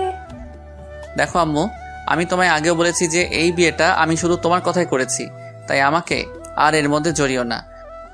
আচ্ছা ঠিক আছে, তাহলে আজ থেকেই বিয়ের অ্যারেঞ্জমেন্ট শুরু করতে হবে, কারণ হাতে তো আর বেশি সময় নেই। তোমরা যা বুঝো তাই করো, আমি এখন অফিসে গেলাম। তারপর আমি অফিসে চলে আসি। অফিসে আসা মাত্র সবাই আমাকে কংগ্রেস জানাতে থাকে। মনে হয় আম্মুই বিয়ের ব্যাপারে সবাইকে জানিয়েছে, তাই আমি আর কিছু না ভেবে নিজের কেবিনে চলে আসি। আর এদিকে অফিসের সবাই মিষ্টি খাচ্ছে। আমার বিয়ে উপলক্ষে এমন সময় নিশি অফিসে আসে, আর আমার এক স্টাফ নিশিকে মিষ্টি খাওয়াই দেয়। তাই নিশি বলে, আরে আগে বলবে তো এটা কিসের মিষ্টি? আমাদের স্যারের বিয়ে ঠিক হয়েছে তাই, আর বিয়েটা সামনের সপ্তাহেই হবে। আমার বিয়ের কথা শুনে নিশির পুরো পৃথিবীটাই যেন উল্টে যায়। তার ইচ্ছে করছিল কান্না করতে, কিন্তু সবার সামনে সে কান্না করতে পারছিল না। তাই সে বলল, ও, এ তো অনেক খুশির খবর। এ কি নিশি, তুমি কান্না করছো নাকি? তোমার চোখে পানি কেন? কই, কান্না করব কেন? আসলে চোখে কি যেন একটা পড়েছে। নিশি ওয়াশরুমে যাওয়ার বাহানায় সেখান থেকে চলে আসে, আর ওয়াশরুমে গিয়ে কান্না শুরু করে আর বলতে থাকে, কি এমন অন্যায় করেছিলাম যার জন্য আমি আমার ছেলে এত শাস্তি পাচ্ছি? এখন তো আমার ছেলে বাবা থাকতেও অনাথ। এমন সময় নিশির ফোন বেজে ওঠে, আর সে ফোনের দিকে তাকিয়ে দেখে বাসা থেকে বুয়া ফোন করেছে। তখন নিশি তার চোখের পানি মুছে নিয়ে ফোনটা পিক করে। তখন বুয়া বলতে শুরু করে, ম্যাডাম, মেহমেদ বাবুর তো জ্বর আরো বেড়েছে, আমি কি করব কিছুই বুঝতে পারছি না। মেহমেদ রাজ ও নিশির ভালোবাসার অংশ, যা রাজ জানে না। সে মনে করে নিশি অন্য কাউকে বিয়ে করেছে। তুমি বাবুকে একটু ঘুম পাড়ানোর চেষ্টা করো, আমি কিছুক্ষণ পরে আসছি। নিশি তার বুয়ার সাথে কথা বলছিল, এমন সময় আমি নিশিকে ডেকে পাঠাই। তখন নিশি এসে বলে, may I come in sir? Yeah coming. Sir আমায় ডেকেছিলেন? তুমি মনে হয় স্টাফদের কাছ থেকে শুনেছ, তবু তোমায় বলছি, নেক্সট উইক আমার বিয়ে। স্যার শুনেছি। কথাটি বলার সময় নিশির গলাটা ধরে আসছিল, আর ওর চোখের কোনায় পানিও জমতে শুরু করেছিল, যা আমার চোখ এড়ায় নাই। আমি যাচ্ছি, আমার বিয়ের সকল অ্যারেঞ্জমেন্ট তুমি করো, যদি তোমার আপত্তি না থাকে। না স্যার, আমার কোনো আপত্তি নেই, আর আমি তো আপনার পিএ, এগুলো করা আমার কর্তব্য। তাহলে কাজে লেগে পড়ুন। আমাকে যত কষ্ট দিয়েছ তার চেয়ে বেশি কষ্ট আমি তোমায় দিব নিশি।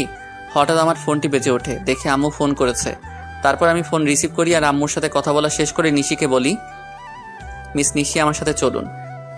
কোথায় স্যার? এত প্রশ্ন না করে চলুন তো। তারপর আমি আর নিশি অফিস থেকে বেরিয়ে আমার গাড়িতে গিয়ে বসি, আর তখন দেখি নিশি পেছনের সিটে গিয়ে বসছে। তাই আমি তাকে বলি, আমাকে দেখে কি আপনার ড্রাইভার মনে হয় নাকি? তা কেন মনে হবে? তাহলে তুমি পিছনে কেন বসছো? তারপর নিশি সামনের সিটে এসে বসলো, আর আমি গাড়ি ড্রাইভ করা শুরু করলাম। কিছুক্ষণ পরে গাড়ি একটা রেস্টুরেন্টের পাশে দাঁড় করালাম, আর নিশিকে বললাম, চলো ভেতরে। আমরা এখানে কেন আসলাম? আমি ওর প্রশ্নের জবাব না দিয়ে ভেতরে ঢুকে গেলাম, আর পেছন ফিরে দেখি নিশিও আসছে। আমি রেস্টুরেন্টে ঢোকার পরে একটা মেয়ে এসে আমাকে জড়িয়ে ধরে, আর আমিও নিশিকে দেখিয়ে মেয়েটিকে জড়িয়ে ধরি। আর নিশির দিকে তাকিয়ে দেখি ও এখনই কান্না করে দিবে এমন অবস্থা। তারপর আমি বলি, নিশি এ হলো মায়া, আমার বাগদত্তা, আর মায়া এ হলো নিশি, আমার পিয়ে। আমার মুখে নিশি হয়তো পিয়ে শব্দটা আশা করেনি। আর মায়ার পরিচয় পাওয়ার পর নিশি এবার আর নিজের চোখের জল আটকে রাখতে পারে নাই, যার কারণে ওর চোখ থেকে অবাধ ধারায় জল পড়তে থাকে। আর আপনারা হয়তো ভাবছেন মায়া এখানে কেমন করে আসলো, আর আমি বা ওকে কেমন করে চিনলাম, তাহলে শুনুন। আমি যখন অফিসে ছিলাম তখন আম্মু ফোন দেয় আর বলে মায়ার সাথে দেখা করার কথা। যদিও আমি প্রথম দিকে আম্মুকে নিষেধ করে দেই যে আমি মায়ার সাথে দেখা করব না, কিন্তু পরে আমার নিশির কথা মনে হয়, তার সাথে মনে হয় ওর ধোকা দেওয়ার কথা। তাই আমি মায়ের সাথে দেখা করতে রাজি হয়ে যাই। আর আমার সাথে নিশিকেও নিয়ে আসি। তো গল্পে ফেরা যাক। মায়ার পরিচয় দেওয়ার পর আমি নিশির দিকে তাকাই, তখন দেখি নিশির চোখ দিয়ে জল গড়িয়ে পড়ছে। কেন জানি নিশির চোখের জল আমার সহ্য হচ্ছিল না, তাই আমি ওকে বলি, Nishi are you okay? Yes sir. তাহলে তোমার চোখে জল কেন? কই না তো, আসলে স্যার প্রচুর গরম পড়েছে তো তাই এমন মনে হচ্ছে। স্যার আপনারা বসুন, আমি ওয়াশরুম থেকে ফ্রেশ হয়ে আসছি। তারপর নিশি ওয়াশরুমে চলে যায়। ওয়াশরুমে গিয়ে নিশি জোরে কান্না করতে থাকে, কিন্তু তার এই কান্না দেখার কোনো মানুষ সেখানে উপস্থিত ছিল না, তাই হয়তো সে কান্না করতে পারছিল। নিশি কান্না জড়িত কণ্ঠে বলছিল, হে আল্লাহ, আমার সাথেই কেন এরকম হয়? ভালোই তো ছিলাম আমি ওকে ছাড়া, তবুও কেন ওকে আবার আমার জীবনে ফিরিয়ে আনলে? যখন আনলে তাহলে সে অন্য কারো হয়ে যাচ্ছে। আমি আর আমার বাচ্চা তো ভালোই ছিলাম ওকে ছাড়া, তবু কেন এমনটা হচ্ছে? আমার বাচ্চা কি কোনোদিন তার বাবার পরিচয় আর আদর পাবে না? কিন্তু নিশি কোনোভাবেই নিজের কান্না থামাতে পারে না। কিন্তু সে তার বাচ্চার কথা ভেবে নিজেকে শক্ত করে আর বোঝায় তার বাবুর জন্য হলেও নিজেকে শক্ত রাখতে হবে। প্রায় আধা ঘন্টা পরে নিশি ওয়াশরুম থেকে বের হলো, আর রাজ তার চেহারা দেখে রীতিমতো ভয় পেয়ে গেল, কারণ তার চোখগুলো লাল হয়ে আছে, তার সাথে ফুলেও গেছে। আর মানে নিশি এতক্ষণ কান্না করছিল, কিন্তু নিশির কান্না করার তো কোনো কারণ এখানে নেই। তবুও সে কেন কান্না করছিল আমি কিছুই বুঝতে পারছিলাম না।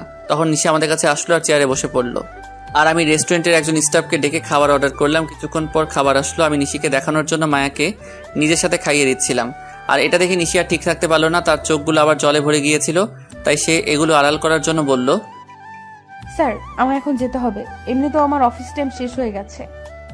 তুমি তো কিছুই খেলে না, খাওয়া শেষ করে তারপর যাও। না স্যার, এখন আর খাইতে মন চাইছে না। ওকে তাহলে যাও, আর কাল থেকে আমার বিয়ের এঙ্গেজমেন্টের সকল কাজ শুরু করে দিও। যদি কারো সাহায্য প্রয়োজন হয় তাহলে আমাকে বইলো। ঠিক আছে স্যার, আমি এখন আসি।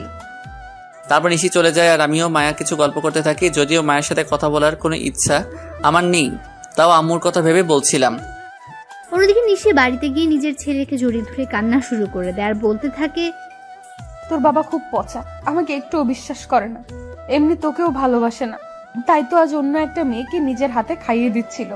কিন্তু একদিন আমাকে বলেছিল আমাকে ছাড়া আর অন্য কোনো মেয়েকে সে টাচ করবে না। এসব কথা বলছিল আর কান্না করছিল। একসময় কান্না করতে করতে নিশি ঘুমিয়ে পড়ল। আমি আর মায়া কিছুক্ষণ গল্প করার পরে রেস্টুরেন্ট থেকে বের হয়ে আসি, আর মায়া তার গাড়িতে করে বাসায় চলে যায়। আমি যখনই নিজের গাড়িতে উঠতে যাব তখনই কেউ আমার নাম ধরে ডাক দেয়। পেছন ফিরে দেখি নিশির বেস্ট ফ্রেন্ড মিম, তাই আমি তাকে বলি, কেমন আছো মিম, আর দেশে কবে ফিরলে? আসলে মিম দেশের বাইরে থাকতো। ভালো আছি ভাইয়া, আর কিছুদিন হলো দেশে ফিরেছি। নিশি কেমন আছে? আর ওকে আমি ফোন দিই কিন্তু ওর ফোনটা বন্ধ দেখায় কেন? নিশি কেমন আছে সেটা নিশি হয়তো ভালো জানে। আপনার কথার মানে বুঝলাম না। আর নিশি তো আপনার স্ত্রী, তাহলে কেমন সেটা আপনি জানবেন না কেন? নিশি আমার স্ত্রী ছিল, কিন্তু এখন নেই। কি বলছেন এগুলো? আমি তো কিছুই বুঝতে পারছি না। এখানে না বোঝার তো কিছুই নেই, মানে আমি আর নিশি আলাদা হয়ে গেছি। কিন্তু কেন? আপনারা দুইজন দুজনাকে তো ভালোবাসতেন। শুনতে চাও কেন? তাহলে শোনো। তারপর আমি 1 বছর আগের সকল ঘটনা মিমকে বলি, আর ওই ছবিগুলো মিমকে দেখাই। আর মিম এগুলো দেখে আমায় যে কথা বলে সেগুলো শুনে আমার পুরো শরীরটা কাঁপতে থাকে। আমি কিভাবে এমনটা করতে পারলাম এগুলো ভেবেই কান্না চলে আসে আমার। আর মিম আমায় যে কথাগুলি বলে তা হলো, আপনি কি জানেন ছেলেটা কে? ছেলেটার নাম সাজিদ, এবং নিশি আর সাজিদ একে অপরকে ভালোবাসে। না, আপনি যেটা জানেন সেটা সত্যি নয়, সত্যিটা আমি আপনাকে বলছি। তারপর মিম আমাকে সাজিদের ব্যাপারে সব কথাগুলো বলল, যা শোনার পর নিজেকে বড় অপরাধী মনে হচ্ছিল। মিম বলল যে আমি আর নিশি একই ভার্সিটিতে পড়তাম আর একই ডিপার্টমেন্টে, যার কারণে আমার আর ওর মধ্যে খুব ভালো বন্ধুত্ব হয়ে যায়। আমরা দুজন সবসময় একসাথেই থাকতাম। একদিন আমি আর নিশি ভার্সিটির ক্যাম্পাসে বসেছিলাম, তখন একটা ছেলে এসে নিশিকে প্রপোজ করে, কিন্তু নিশি তাকে না বলে দেয়। আমি এর কারণ জানতে চাইলে নিশি জবাবে বলে যে তার ভালোবাসা শুধু তার বরের জন্য। তাই আমি নিশিকে আর কিছু জিজ্ঞেস করি নাই। তারপর কি হলো? ওই ছেলেটির নামই ছিল সাজিদ, কিন্তু নিশি মানা করার পরেও সে নিশির পিছু ছাড়ে নাই। তাকে প্রতিদিন বিরক্ত করত, কিন্তু নিশি কিছুই বলতো না। আর একদিন সাজিদ এসে হঠাৎ নিশির হাত চেপে ধরে, এবং সেদিন নিশি আর সহ্য করতে না পেরে পুরো কলেজের সামনে সাজিদকে চড় মারে। কিন্তু সাজিদ সেদিন যাওয়ার আগে বলেছিল যে সে নিশিকে সুখে থাকতে দিবে না, আর আজ দেখুন তার কথাই সত্যি হলো। আমি এখন কি করব কিছুই বুঝতেছিলাম না, কারণ আমার যে করার মতো কিছুই নেই। আমি যে নিশির সাথে বড় অন্যায় করেছি। মিম কান্না থামিয়ে আমাকে বলল, আপনি কি জানেন আপনি যখন নিশিকে তাড়িয়ে দেন তখন তার পেটে আপনার সন্তান ছিল? মানে কি বলছো তুমি? হ্যাঁ, আমি ঠিকই বলছি। আপনি যখন ওকে অপমান করে তাড়িয়ে দেন তখন সে আপনার সন্তানের মা হতে যাচ্ছিল। আর এটা নিয়ে যে কতটা খুশি ছিল সেটা আপনাকে বলে বোঝানো যাবে না। সে আপনাকে বলার আগে আমায় ফোন দিয়েছিল আর বলেছিল যখন সে আপনাকে এই কথাটি বলবে তখন আপনার রিয়াকশন কেমন হবে, এটা ভেবেই সে খুশি ছিল। কিন্তু আপনি কি করলেন? মিম আর কিছু বলতে পারলো না, তার আগেই কান্নায় ভেঙে পড়ল। মানে নিশির সন্তানের বাবা আমি, আর আমি তাকে কি না কি ভেবেছিলাম। আমিও প্রচুর কান্না করছিলাম। তখন মিম আমাকে বলল, এখন কান্না করে কি হবে? যা হওয়ার তা হয়ে গেছে, এখন আর এগুলো ভেবে কি করবেন? না, এখনো কিছু হয় নাই। তারপর আমি মিমকে নিশির কথা বললাম। সত্যি বলছেন? নিশি এখনো এই শহরেই থাকে? কিন্তু তোমাকে আমার জন্য একটা কাজ করতে হবে যাতে আমি আবার নিশিকে ফিরে পাই। কি করতে হবে আমায় বলুন। তারপর আমি মিমকে আমার প্ল্যান বলি আর সেও রাজি হয়ে যায়। তাই আমিও নিজের বাসায় চলে আসি। বাসায় আসার পর আম্মু আমাকে বলে, বাবা, মেয়েকে কি তোর পছন্দ হয়েছে? আম্মু আমি এই বিয়েটা করতে পারবো না। তুই কিন্তু আমায় কথা দিয়েছিস।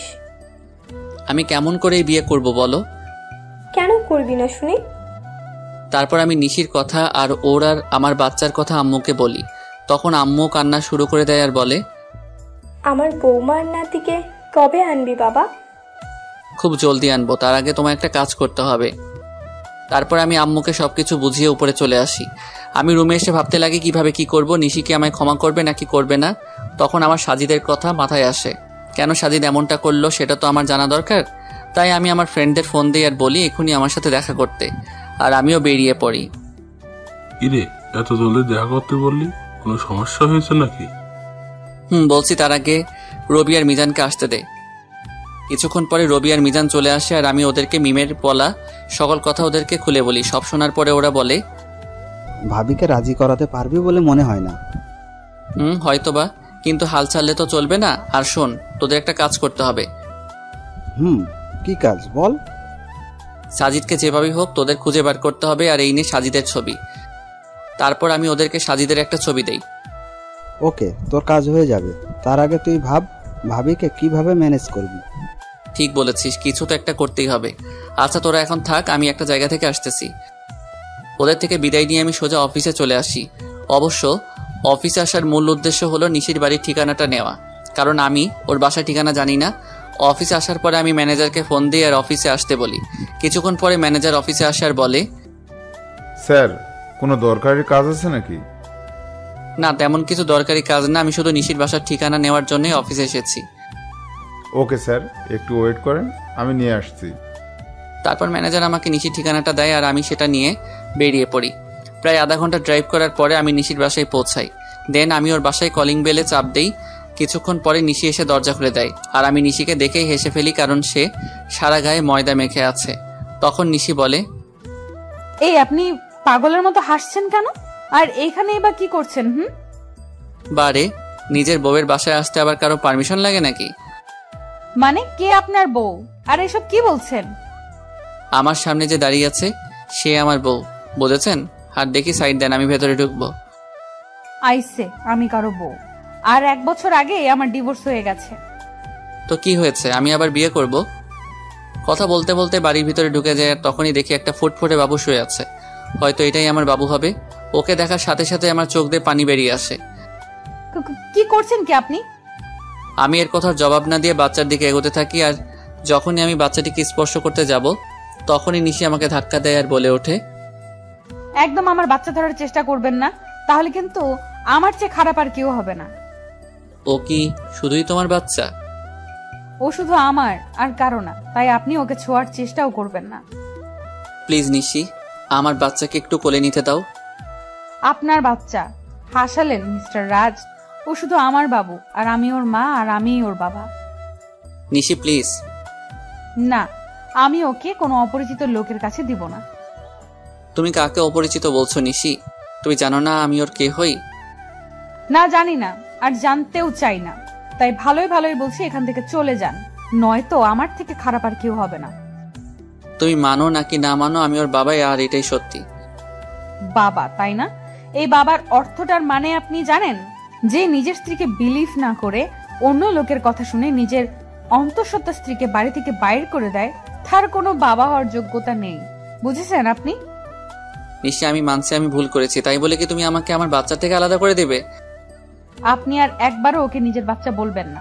এই 1 বছর আমি ওর বাবা মা দুটোই ছিলাম, আর ভবিষ্যতেও থাকতে পারবো। প্লিজ নিশি, আমাকে ক্ষমা করে দাও, এরকম ভুল আমি আর কোনোদিন করব না। এই বলে আমি ওকে নিজের বুকের মাঝে টেনে নেই। নিশি কিছুক্ষণ আমার বুকের মাঝে থেকে পরক্ষণে নিজেকে ছাড়িয়ে নেয় আর বলে, হো, বুঝেছি আপনি কেন এখানে এসেছেন। আপনি আমার শরীরটা ভোগ করতে চান, এই তো? এর আগেও একবার করেছিলেন, তাই না? ওকে, আমি নিজেই আমার সব বিলিয়ে দিচ্ছি, তবু আপনি আমার আর আমার সন্তানের মাঝে আসবেন না। বলেই নিজের শাড়ির আঁচল নিচে ফেলে দিল আর বলল, নিন, শুরু করুন। আমি এবার নিজের রাগকে কন্ট্রোল করতে না পেরে নিশির গালে জোরে একটা চর মারি আর বলি, তুমি এমনটা ভাবলে কি করে নিশি? তুমি আজ পর্যন্ত এই চিনলে? ঠিক আছে, তুমি যখন বলছো তবে আমি তোমাদের জীবন থেকে অনেক দূরে চলে যাব। তার আগে প্লিজ একবার আমার ছেলেকে আমার কোলে দাও। নিশি কিছুক্ষণ কি যেন একটা ভাবলো, তারপর বলল, শুধু একবার, তার বেশি নাই। তারপর আমি আমার ছেলেকে কোলে তুলে নিলাম, আর ওকে কোলে নেওয়ার পর যেন মনে হলো পুরো পৃথিবীর সুখ আমার কোলের মাঝে আবদ্ধ হয়েছে। কিন্তু এটা বেশি সময় স্থায়ী হলো না। নিশি আমার কোল থেকে বাচ্চাকে কেড়ে নিয়ে বলল, এবার যান, আর কোনোদিন এখানে আসবেন না। আমি কিছু বললাম না, শুধু বললাম নিজেরও বাবুর খেয়াল রেখো। তারপর সেখান থেকে চলে আসলাম। নিশির বাসা থেকে বের হয়ে রাস্তায় আসলাম আর ভাবতে লাগলাম, নিশি আমাকে এতটুকু বিশ্বাস করে না। ও কেমন করে ভাবতে পারলো যে আমি ওর শরীরকে, না, নিশির সামনে আমি আর কোনোদিন যাব না। নিশিও তো এটাই চাই। তবে তাই হোক। এমন সময় রবির ফোন আসে আর ও বলে, কিরে রাজ, কোথায় আছিস? তোকে সেই কখন থেকে ফোন দিয়ে যাচ্ছি। তুই আমার অফিসে এক্ষুনি আয়, আর সাথে করে একজন উকিলকেও নিয়ে আসিস। আমি না হয় আসবো, তবে উকিলকে কেন নিয়ে আসবো তাই তো বলবি। এত কথা না বলে তোকে যা বলছি তুই তাই কর। এই বলে আমি ফোন কেটে দেই আর নিজের অফিসে চলে আসি। কিছুক্ষণ পরে রবি আর উকিল আসে। তখন আমি বলি, উকিল সাহেব, আমি একটা উইল করতে চাই। বলুন, কিসের উইল করবেন? আমি এই কোম্পানির অর্ধেক আমার ছেলে আর বাকি অর্ধেক আমার স্ত্রীর নামে করে দিতে চাই, আর সেটা আজ রাতের মধ্যেই। কি বলছিস কি এসব? তোর মাথাটা কি ঠিক আছে? আমি ঠিক বলছি, আর আমার মাথাও ঠিক আছে। যেহেতু আমার আব্বুর আলাদা কোম্পানি আছে, তাই কোনো প্রবলেম নাই। ওকে, আপনি যখন বলছেন তখন তাই হোক। তারপর উকিল সাহেব সকল ফর্মালিটি পূরণ করে দেয়, আর আমি ম্যানেজারকে ফোন করে বলে দেই যে নিশি এখন থেকে এই কোম্পানির মালিক। তারপর আমি রবিকে বলি, রবি আমার জন্য যত তাড়াতাড়ি পারিস একটা লন্ডনের ফ্লাইটের টিকিট বুক করে দে, আর সেটা আজ রাতের মধ্যে হলেই ভালো হয়। মানে তুই লন্ডনের টিকিট কি করবি? আমি এদেশে আর থাকবো না, তাই লন্ডনে যাব। কিন্তু কোনো কিন্তু নয়। আর হ্যাঁ, কেউ যেন জানতে না পারে আমি কোথায় আছি। তুই কাউকে বলবি, এটা আমার কসম। ঠিক আছে।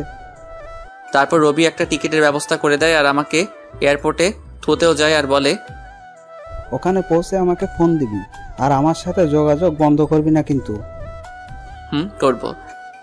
এবার আমি ওকে জড়িয়ে ধরে কান্না করতে থাকি। কিছুক্ষণ পরে আমার ফ্লাইট, তাই আমি প্লেনে গিয়ে বসি, আর প্লেনও টেক অফ করে। যেহেতু আমি লন্ডন থেকে লেখাপড়া শেষ করেছি, তাই এখানে আমার অনেক ফ্রেন্ডই আছে, তাই আমি সেখানে পৌঁছে আমার এক ফ্রেন্ডকে কল দেই, আর সে আমাকে এয়ারপোর্ট থেকে পিক করে নিয়ে যায়। আমার ফ্রেন্ডের লন্ডনে একটা কোম্পানি আছে, তাই সে আমাকে সেখানে কাজ দেয়। আমি লন্ডনে এসেছি 2 দিন হলো। এর মধ্যে শুধু রবির সাথে কথা হয়েছে। অন্যদিকে নিশি প্রায় 2 দিন হলো অফিসে যায় না, আর সে একদিন বিকেলে তার ছেলেকে নিয়ে বাইরে ঘুরতে বের হয়, আর তখনই তার মিমের সাথে দেখা হয়। আর মিম নিশিকে দেখা মাত্র জড়িয়ে ধরে কান্না শুরু করে দেয়। এভাবে কিছুক্ষণ দুজন কান্না করতে থাকে। তারপর মিম নিশির কোলে বাবু দেখে বলল, এটাই বুঝি আমার পুস্কু? রে, দেখতে তো একেবারে ওর বাবার মতো হয়েছে। প্লিজ মিম, ওর নামটা আর বলবি না। কেন রে? তুই কিছুই জানিস না ও আমার সাথে কি করেছে। আমি সব জানি, রাজ ভাই আমাকে সব বলেছে। তারপর মিম নিশুকে সব সেদিনকার কথা খুলে বলল। সব কথা শুনে নিশিও কান্না শুরু করে দেয় আর বলে, আমি কিভাবে পারলাম ওর সাথে খারাপ ব্যবহার করতে? তাহলে কি সেদিন ও এই কথাটাই বলতে এসেছিল? তুই কি বলছিস? আমি কিছুই বুঝতে পারছি না। কাইন্ডলি একটু পরিষ্কার করে বলবি যে কার সাথে খারাপ ব্যবহার করেছিস? বলছি। তারপর নিশু সেদিন ঘটে যাওয়া ওর আর রাজের সকল ঘটনাগুলো বলে। সব কথা শোনার পরে মিম বলে, যা হওয়ার হয়ে গেছে, তুই কালকে গিয়ে রাজ ভাইয়ের কাছে মাপ চাইবি। ওকে আমায় মাফ করবে? অবশ্যই করবে। আর এখন বাড়িতে যা, কাল দেখা হচ্ছে। তারপর নিশি ও তার ছেলে বাড়িতে চলে আসে। বাড়িতে আসার পর থেকে নিশি অনেকটা খুশি, কারণ ভালোবাসার মানুষকে ফিরে পাওয়া। নিশি ভাবতে শুরু করে দিয়েছে কালকে কি হবে, কিন্তু নিশি হয়তো এটা জানে না যে কালকে তার জন্য কি অপেক্ষা করছে। পরের দিন সকালে নিশি একদম রাজের পছন্দ মতো সাজলো। নীল শাড়ি, নীল চুড়ি, হালকা মেকআপ, কিন্তু ঠোঁটে কোনো প্রকার লিপস্টিক দেয়নি, কারণ রাজ লিপস্টিক দেওয়া পছন্দ করে না। সাজগোজ শেষে নিশি নিজেকে নিজেই দেখে লজ্জা পাচ্ছে, কারণ আজ প্রায় 1 বছর পরে ও এরকম ভাবে সাজলো। কিছুক্ষণ নিজেকে আয়নে দেখার পরেই নিশি অফিসের উদ্দেশ্যে রওনা দেয়। অফিসে পৌঁছে নিশি অবাক হয়ে যায়, কারণ সবাই নিশিকে সালাম দিচ্ছে, কিন্তু এসব নিয়ে নিশির কোনো মাথা ব্যথা নেই। সে শুধু তার প্রিয় মানুষটির অপেক্ষা করতে লাগলো। নিশি অফিসে এসেছে প্রায় ঘন্টাখানেক হলো, কিন্তু এখনো রাজ আসেনি। তাই এবার নিশির বেশ চিন্তা হচ্ছে। তাই সে ম্যানেজারের কাছে যায় আর বলল, আচ্ছা, এখনো রাজ অফিসে আসে নাই কেন? রাজ স্যার তো গত 3 দিন ধরে অফিসে আসছে না ম্যাম।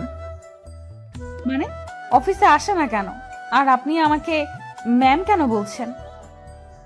অফিসের বসকে ম্যাম বলবো না তো আর কি বলবো?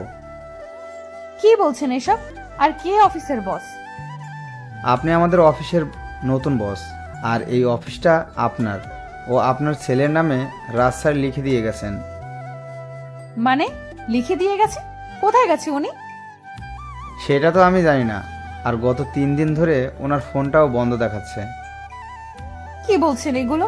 ওনার ফোন বন্ধ দেখাচ্ছে মানে? আমি ঠিক বলছি। তারপর ম্যানেজার চলে গেল। ম্যানেজারের কথা শুনে নিশি ধপাস করে চেয়ারে বসে পড়লো আর ভাবতে লাগলো, তাহলে কে আবার রাজকে হারিয়ে ফেললো?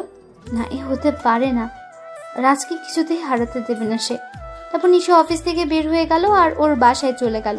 বাসায় গিয়ে নিজের ছেলেকে নিয়ে রাজের বাসায় চলে আসলো। আর যেহেতু রাজের মা জানে যে নিশি আর রাজ একটা ছেলে আছে তাদের, তাই তিনি নিশিকে দেখা মাত্র কাছে টেনে নেন আর বললেন, কোথায় ছিলি মা এতদিন? আমাদের কথা কি একবারও মনে পড়েনি? মা, মনে তো অনেক পড়েছে, কিন্তু আসার অধিকারটা ছিল না। হয়েছে, আর বলতে হবে না। আর এটাই কি আমার দাদু ভাই? আম্মু। তারপর সবাই মেহমতকে নিয়ে ব্যস্ত হয়ে পড়লো। কিছুক্ষণ পর নিশি বলে, আম্মু, তোমার ছেলে কই গো? ও আমাকে অনেক জ্বালিয়েছে, আজ তার বদলা নিব। মানে রাজ তোর সাথে আসেনি? সে তো বলেছিল তোকে নিয়ে বাসায় আসবে, তাই আমি ওকে কোনো ফোন দিইনি। ও 3 দিন ধরে আমার সাথে দেখাই করে নাই, আর অফিসেও যায় নাই, তাই আমি মনে করলাম যে ও বাসায় আছে। এখন রাজের আম্মু কান্না করছে। তারা সবাই ভাবছে যে রাজ কোথায় গেল। অন্যদিকে রাজ লন্ডনে গিয়ে তার বন্ধুর বাসায় উঠেছে, আর আজ তার অফিসের প্রথম দিন, তাই সে অফিসের জন্য তৈরি হয়ে বের হবে। তারপর রাজ আর ইব্রাহিম, রাজের বন্ধু, অফিসের উদ্দেশ্যে রওনা দেয়। অফিসে পৌঁছে রাজ অবাক না হয়ে পারল না, কারণ আমাদের অফিসের বস হলো নীলা। সে আমাকে দেখা মাত্র আমায় এসে জড়িয়ে ধরে আর বলে, আরে রাজ, কেমন আছো তুমি? আলহামদুলিল্লাহ, ভালোই আছি। তুমি কেমন আছো? ভালো ছিলাম না, কিন্তু এখন থাকবো। মানে তুমি কি বললে বুঝতে পারলাম না। আমি বললাম যে আমিও ভালো আছি। তা আঙ্কেল আন্টি কেমন আছে? তারাও ভালোই আছে, যদিও আমি জানি না যে তারা কেমন আছে। তা কি মনে করে তোমাদের কোম্পানি ছেড়ে এখানে জয়েন করলে? এমনি গো, তেমন কিছু না। ওকে রাজ, তোমার সাথে পরে কথা হবে। এখন একটা মিটিং আছে, তাই যেতে হবে। বাই। তারপর নীলা চলে গেল। এখন আপনারা হয়তো ভাবছেন নীলাকে, আর আমি বা নীলাকে কেমন করে চিনি, তাই তো? তাহলে শুনুন, নীলা, আমি আর ইব্রাহিম একই সাথে পড়তাম, তাই আমি আর ওকে চিনি। আর আমি নীলাকে সবসময় নিজের বন্ধুই ভাবতাম, কিন্তু একদিন নীলা আমাকে এসে প্রপোজ করে, কিন্তু আমি এসব পছন্দ করতাম না, তাই আমি ওকে নিষেধ করে দেই। কিন্তু নীলা আমায় প্রতিদিন প্রপোজ করতে থাকে, তাই আমি তাকে বলি নেক্সট টাইম যদি সে আমায় প্রপোজ করে তাহলে আমি ওর সাথে আর বন্ধুত্ব রাখতে পারবো না। তাই সেদিনের পর থেকে নীলা আমায় আর প্রপোজ করে নাই। এর মধ্যে আমার লেখাপড়া শেষ হয়ে যায়, তারপর আমি দেশে ফিরে আসি, আর বাকিটুকু তো আপনারা জানেন। নীলা যাওয়ার পরে আমি ইব্রাহিমকে বলি, কিরে এটা তো তোর কোম্পানি, তাহলে নীলা এখানকার বস কিভাবে? এটা আমার কোম্পানি, কিন্তু এর মালিক আমরা দুজন, আমি আর নীলা। তো তুই আমাকে আগে বলতে পারলি না যে এখানে নীলাও আছে? তাহলে আসছি না, তাই তো? এর জন্যই তো নীলার কথা আমি তোকে আগে বলি নাই। বেশ করেছিস, এখন এখান থেকে দূর হ, আমার কাজ আছে। তারপর আমি কাজ করতে শুরু করলাম। বিকালের আগে আমার সব কাজ শেষ হয়ে যায়, তাই আমি একটু অফিসের চারপাশটা ভালো করে ঘুরে দেখছিলাম। তখন পেছন থেকে কেউ আমার কাঁধে হাত রাখে। আমি তখন পেছনে ফিরে দেখি নীলা দাঁড়িয়ে আছে। এখানে দাঁড়িয়ে কি করছো রাজ? কিছু না, শুধু চারপাশের প্রকৃতি দেখছিলাম। ওহ চলো, আজ আমি আর তুমি দুজন একসাথে ডিনার করব। তা কি করে হয় বলো? সব হয়। বলে এক প্রকার জোর করে গাড়িতে বসিয়ে দেয়। কিছুক্ষণ পর নীলা গাড়ি একটা রেস্টুরেন্টের সামনে দাঁড় করায়, আর আমরা সেখানে ডিনার শেষ করি। ডিনার করার সময় আমাদের অনেক কথাই হয়। তারপর নীলাই আমাকে বাড়িতে পৌঁছে দেয়। বাড়িতে আসার পরে আমি সোজা ওয়াশরুমে চলে যাই, আর কিছুক্ষণ পরে ফ্রেশ হয়ে বেরিয়ে আসি। আর তখনই আমার রবির কথা মনে হয়। আজ সারাদিন ওকে একবারও ফোন দেওয়া হয়নি, তাই আমি দেরি না করে ওকে ফোন দেই। কিন্তু ফোন দেওয়ার পর রবি যা বলে তা শোনার জন্য আমি মোটেও প্রস্তুত ছিলাম না। কেমন আছিস ভাই? এই তো ভালোই আছি, তুই কেমন আছিস? আমিও ভালো আছি। আমার বাড়ির সবাই কেমন আছে? কেউ ভালো নেই। তুই যাওয়ার পরে সবাই কেমন যেন হয়ে গেছে, আর আন্টি তোর জন্য প্রায় পাগল হয়ে গেছে। তুই ফিরে আয় ভাই। সময় হলে আমি ফিরে আসবো। আর নিশি আর আমার বাবু কেমন আছে রে? নিশি তো... রবি নিশির ব্যাপারে কিছু বলতে যাবে, তার আগে আমি বলি, বাদ দে নিশির কথা, তুই ভালো থাকিস আর আমার পরিবারকেও দেখে রাখিস। এই কথাগুলো বলেই আমি ফোন কেটে দেই। সে রাতে আমার আর ঘুম আসলো না। পরের দিন থেকে আমি আবার নতুন জীবন শুরু করার ব্যর্থ চেষ্টা করি। সকালে ফ্রেশ হয়ে ইব্রাহিমের সাথে অফিসে চলে যাই। আর অফিসে পৌঁছে নীলা বলে, রাজ কেমন আছো? এই তো ভালো, তুমি কেমন আছো নীলা? আমিও ভালো আছি। কাজের চাপ বেশি দেয়নি তো তোমায়?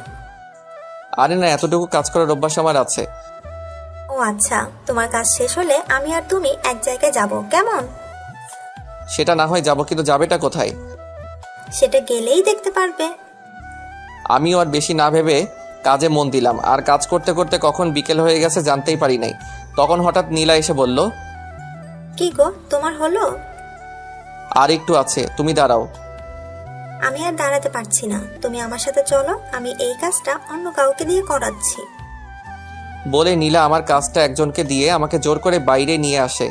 আমাকে বাইরে নিয়ে আসার পর নীলা বলে, তুমি গাড়িতে বসো, আমি আসছি।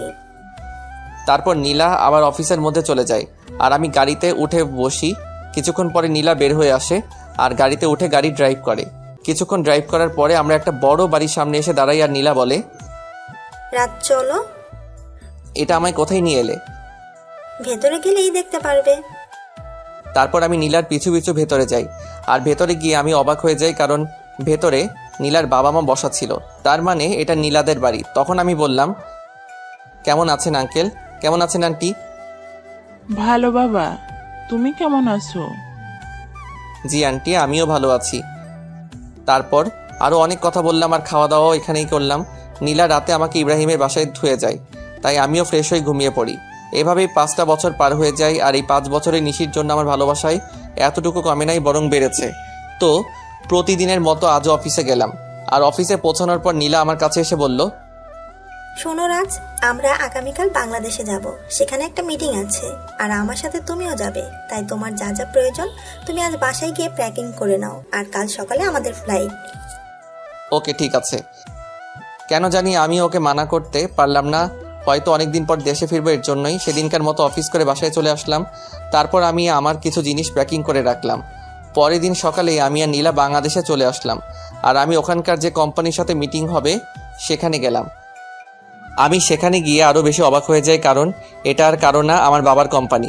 যার সাথে আমাদের মিটিং হবে। আমি কি করব তাই ভেবে পাচ্ছিলাম না। একবার মনে করলাম যে মিটিংটা অ্যাটেন্ড করব না, কিন্তু পরক্ষণে কি যেন হলো, আমি মিটিং প্লেসে চলে গেলাম। সেখানে গিয়ে আমি দেখি আমার বাবা একটা চেয়ারে বসা আছে, আর তার চেহারাটা কেমন যেন শুকিয়ে গেছে। তো আমি সেখানে গিয়ে সবার সাথে মত বিনিময় করলাম। আর আমি যখনই বাবার কাছে গেলাম, তখন বাবা আমাকে দেখা মাত্র জড়িয়ে ধরল আর বলল, কোথায় ছিলি বাবা এতদিন? আমাদের কথা কি তোর একটুও মনে পড়ে নাই? বাবা, অনেক মনে পড়েছে, কিন্তু আমি যে অপারগ ছিলাম। এখন আমার সাথে তুই বাসায় যাবি, তোকে দেখলে তোর আম্মু অনেক খুশি হবে। আব্বু, আমি যাব, তার আগে মিটিংটা শেষ করে নেই। সত্যি বলছিস তো? সত্যি। এতক্ষণ সবাই আমাদের দিকে তাকিয়েছিল আর বোঝার চেষ্টা করছিল যে কি হচ্ছে এগুলো। এমনি নীলাও অবাক হয়ে গিয়েছে, কারণ সেও আমার বাবাকে চিনে না। তাই সে আমার কাছে এসে বলল, তুমি বিজনেসম্যান নাজমুল সাহেবের ছেলে? তুমি এত বড় বিজনেসম্যানের ছেলে হয়ে আমাদের কোম্পানিতে একজন সাধারণ স্টাফ হয়ে কাজ কেন করছিলে? এর একটা কারণ আছে যেটা তুমি জানো না। কি কারণ আছে রাজ? মিটিং শেষ হোক, তারপর না হয় বলি। ওকে, ঠিক আছে। নীলার অবাক হওয়ায় স্বাভাবিক, কারণ এই 5 বছরে আমি নীলাকে একবারের জন্য আমার আসল পরিচয়টা বলি নাই, যদিও সে জানতো আমাদের একটা কোম্পানি আছে। তারপর আমরা মিটিং শেষ করে বাহির হলাম, আর তখনই আমার চোখ গেল একটা বাচ্চার উপর। বয়স আর কত হবে, 5-6 বছর হয়তো, কিন্তু ওকে দেখে মনে হচ্ছে কতদিনের না চেনা। তাই আমি ওর কাছে যাই আর বলি, বাবা, তোমার নাম কি? কিন্তু ছেলেটা আমাকে অবাক করে দিয়ে পাপা বলে আমায় জড়ায় ধরে। কে তোমার পাপা? তুমি তো আমার পাপা, আমার মামুনি বলছে। আর জানো পাপা, তোমার জন্য আমার মামুনি প্রতিদিন কান্না করে। কে তোমার মামুনি বাবা? তখন ছেলেটি হাত দিয়ে একজনকে দেখিয়ে দেয়, আর সেটা আর কেউ না, সেটা হলো নিশি। মানে ছেলেটি আমার আর নিশি সন্তান। তার জন্য কি ওর জন্য এত টান অনুভব হইতেছিল? তখনই নিশি আমাদের সামনে চলে আসে, আর আমাকে দেখে সে খানিকটা স্তব্ধ হয়ে যায়, কিন্তু পরক্ষণে আমায় জড়িয়ে ধরে কান্না করে দেয়। কিন্তু তখন হঠাৎ নীলা কোথায় থেকে যেন চলে আসে, আর নিশিকে আমার বুকে দেখে ও নিশিকে তুলে ওর গালে 2টো চড় বসায় দেয় আর বলে, এই মেয়ে, তোমার লজ্জা করে না অন্যের স্বামীকে জড়াই ধরতে? অন্যের স্বামী মানে? হ্যাঁ, তুমি যাকে জড়াই ধরছো সে আমার হাজবেন্ড হয়। ও সরি, আমায় ক্ষমা করে দিয়ে। আর মিস্টার রাজ, আপনার ছেলেকে দেখে রাখবেন। এই কথা বলে নিশি বাইরে দৌড় দিল। আমিও নিশির পিছু পিছু গেলাম, কিন্তু আমি যেতে একটু দেরি করে ফেলেছিলাম, কারণ নিশি একটা কারের হাতে ধাক্কা খেয়েছে আর ওর মাথা থেকে প্রচুর ব্লিডিং হচ্ছে। আমি কি করব কিছুই বুঝতে পারছিলাম না, আর বাইরে এসে দেখি নিশির মাথা থেকে প্রচুর ব্লিডিং হচ্ছে। আমি কি করব না করব কিছুই বুঝতে পারছিলাম না। আমার মনে হচ্ছিল যেন আমি আমার জীবনের সবচেয়ে মূল্যবান কিছু হারাতে যাচ্ছি। তাই আমি গিয়ে নিশিকে আমার কোলে তুলে নেই আর হসপিটালের দিকে দৌড়াতে শুরু করলাম। আর তখন কে যেন একটা কার নিয়ে এসে বলল উঠতে। তাই আমি দেরি না করে কারে উঠে বসি, আর কিছুক্ষণের মধ্যেই হসপিটালে পৌঁছে যাই। আর ডক্টররা নিশিকে নিয়ে ওটিতে চলে যায়। তাই আমি কারওয়ালাকে ধন্যবাদ দিতে চাই, আর গিয়ে দেখি সেটা আর অন্য কেউ না, আমার বন্ধু মামুন। আর মামুনকে দেখা মাত্র আমি কান্নায় ভেঙে পড়ি আর বলি, আমার নিশির কিছু হবে না তো? ওর যে কিছু হলে আমি বাঁচবো না রে। নিশির কিছু হবে না, আর তুই এভাবে ভেঙে পড়ছিস কেন? আজ আমার জন্য নিশির এই অবস্থা কেন যে আমি আবার দেশে ফিরে আসলাম? এক থাপ্পড় দিব যদি আর একটিও বাজে কথা বলিস। আর নিশির কিচ্ছু হবে না, আর তুই এখানে শান্ত হয়ে বস। তারপর মামুন আমাকে এক জায়গায় বসিয়ে দেয় আর কোথায় যেন চলে যায়। কিছুক্ষণ পরে দেখি মামুন আমার ছেলেকে নিয়ে আসছে, আর ও আমাকে দেখে বলে, বাবা, মাম্মাম, ও মাম্মামের কি হয়েছে? তোমার মাম্মামের কিছু হয়নি বাবা, তুমি আমার কাছে এসো তো। তারপর আমি আমার ছেলেকে বুকের মাঝে জড়াই ধরি। কিছুক্ষণ পরে ডক্টর ওটি থেকে বাহির হয় আর বলে, আপনাদের ভাগ্য অনেক ভালো বলতে হবে, নয়তো রোগীকে যে অবস্থায় এখানে আনা হয়েছে আমরা তো মনে করেছিলাম ওনাকে বাঁচানো সম্ভব হবে না, কিন্তু আল্লাহর অশেষ রহমতে উনি এখন সুস্থ আছে। আপনাকে অনেক ধন্যবাদ ডক্টর সাহেব, আমার নিশিকে ফিরিয়ে দেওয়ার জন্য। আরে এটা তো আমাদের কর্তব্য। আমি কি ওর সাথে দেখা করতে পারি? না, আপনি 6 ঘন্টা পরে ওনার সঙ্গে দেখা করতে পারবেন, আর তাছাড়া ওনার এখন সেন্স নেই। ওকে ডক্টর। ডক্টরের সাথে কথা শেষ করে এসে আমি আমার ছেলের কাছে বসি। আমি আর আমার ছেলে বসে আছি, তখন কেউ পেছন থেকে আমার নাম ধরে ডাক দেয়। তাই আমি পেছনে তাকাই কে ডাকছে দেখার জন্য। তখন দেখতে পাই আব্বু আর আম্মু দাঁড়ায় আছে। আর আম্মু আমাকে দেখে আর স্থির থাকতে পারলো না, আমার কাছে এসে কান্না শুরু করে দিল আর বলল, কোথায় ছিলি বাবা এতদিন? আমাদের কথা কি তোর একটুও মনে পড়ে না? আম্মু, মনে তো সবসময় পড়তো, কিন্তু আসার উপায় ছিল না। আর এই যে দেখো আমি এসে গেছি, আর কোথাও যাব না। সত্যি তো? সত্যি। তখন একজন নার্স এসে খবর দিল যে নিশির সেন্স পেয়েছে। তাই আমি আর দেরি না করে নিশির কেবিনে ঢুকে গেলাম। আমার পিছু পিছু বাকি সবাইও চলে এসেছে, কিন্তু নিশি আমাকে দেখে তার মুখটা অন্যদিকে ঘুরিয়ে নিল। সবাই নিশির সাথে কথা বলছে, আর নিশি সেগুলোর উত্তর শুধু হ্যাঁ অথবা নাতে দিচ্ছে, কিন্তু সে আমার দিকে একবারও তাকাচ্ছে না। এতে আমার অনেকটাই খারাপ লাগে। তাই আমি সবাইকে বলি, আমি আর নিশিকে একা কথা বলতে চাই, তাই প্লিজ সবাই যদি একটু বাইরে যেতে। অবশ্যই। তারপর সবাই বাইরে চলে যায়, আর আমি নিশির পাশে গিয়ে বসি, আর ওর হাত আমার হাতের মুঠোর মধ্যে নেই, আর বলি, নিশি আমি সরি। কথা বলবেন আমার সাথে? ঠিক আছে, তাহলে আমি চলে যাচ্ছি। আমি যখন উঠতে যাব তখন নিশি আমার হাতটা ধরে ফেলে, আর আমি ওর দিকে তাকিয়ে দেখেও কান্না করছে। আরে পাগলি, কান্না করছো কেন? খুব খারাপ, শুধু আমারই কষ্ট দেন। বুঝলাম, মনের ভিতর অনেক অভিমান জমা হয়ে আছে। গো, আমি খুব খারাপ, আর আমি ওয়াদা করছি আজকের পর থেকে তোমায় আর কখনো কষ্ট দিব না। এইভাবে বললে আমি বিলিভ করব না। তাহলে কিভাবে বলবো? কান ধরে বলেন। ওকে শোনাবো, এই তো কান ধরলাম।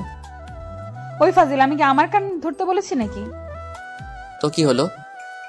আর ছেড়ে যাবে না তো? কখনো না। পাগলিটাও আমার বুকের মধ্যে মিশে গেল। ঠিক তখনই নীলা কেবিনে আসলো, আর নিশি নীলাকে দেখা মাত্র আমাকে আরো শক্ত করে জড়িয়ে ধরলো। ওর মতে ও যদি আমায় ছেড়ে দিলেই হারিয়ে যাব। ভয় পেও না নিশি, আমি তো শুধু ক্ষমা চাইতে এসেছি। আসলে আমি জানতাম না যে রাজ তোমার কে হয়, তাই ওই কথাগুলো বলে ফেলেছিলাম। ইটস ওকে।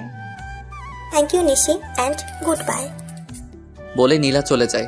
তখন আমি নিশিকে বলি, বাবু তুমি এখন রেস্ট নাও, তুমি এখন অনেকটাই উইক। তারপর নিশি আমার হাতটা ধরে বাচ্চাদের মতো ঘুমিয়ে পড়ে। প্রায় 15 দিন পর নিশিকে রিলিজ দেওয়া হয়, আর নিশির পুরোপুরি সুস্থ হতে প্রায় 1 মাস সময় লাগে। আর এই 1 মাস কেটেছে নিশির সাথে দুষ্টমি করতে করতে। একদিন রাতে আমি আর নিশি ছাদে বসেছিলাম, তখন নিশির কি যেন মনে হলো, আর সে আমার কোলের উপরে উঠে এসে বসলো, আর আমার গাল জড়ায় ধরে বলল, আমার একটা ফুটফুটে মেয়ে চাই, দিবেন? দিব। ও আমি ওর ঘাড়ে আমার নাক ডুবিয়ে গন্ধ নিচ্ছি, আর কথাগুলো বলছিলাম, কেমন যেন নেশা ধরানো গন্ধ। তখন নিশি হঠাৎ করে ওর দুহাত দিয়ে আমার মাথা উঁচু করে ওর ঠোঁট আর আমার ঠোঁট এক করে দেয়, আর পাগলের মতো চুষতে থাকে।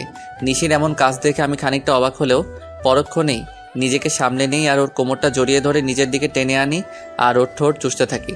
এইভাবে প্রায় 10 মিনিট ছিলাম। তারপর আমি নিশির পাজাখোলা করে তুলে নিয়ে রুমের মধ্যে আসি, আর পা দিয়ে দরজাটা লাগিয়ে দিই। তারপর নিশিকে বিছানায় শুয়ে দিয়ে নিজের শার্টের বোতামগুলো খুলি, আর শার্টটা দূরে ছুঁড়ে মারি। তারপর নিশির ওপরে উঠে ওর ঘাড় সহ সারা শরীরে কিস করি, সাথে হালকা কামড় দেই। ফলে নিশি হালকা চিৎকার করছিল। তারপর আমি আস্তে আস্তে নিশির ব্লাউজের হুক খুলি, আর নিশি আবেশ আমাকে জড়াই ধরে। তারপর আর কমুন। আজ মেঘ যদি নিচে তামিমকে ধরতে হেল্প না করতো, তাহলে তামিম 2-1 দিনের মধ্যে আপনার উপর অ্যাটাক করতো।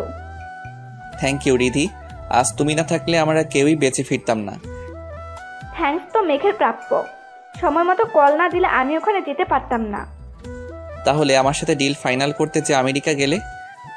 তামিম আমেরিকায় ছিল, ওকে ফলো করার জন্য ইচ্ছে করে একটা ডিল করা, আর আপনাকে প্রোটেক্ট করা। আমার বোঝা হয়ে গেছে, এবার একটু আড্ডা দেই। টেনশন করতে করতে প্রাণের 12টা বেজে গেছে। আপনাকে টেনশন করতে কে বলেছিল? তুমি বুঝবে কিভাবে? তুমি তো আর।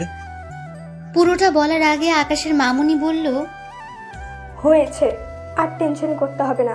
আসল অপরাধীর সাজা তো হয়ে যাবে এইবার, এখন আর টেনশন করতে হবে না। মেঘ, তুই একটু চা করে আনতে পারবি? আজ সারাদিন ধরে তোর হাতে চা খুব মিস করছি।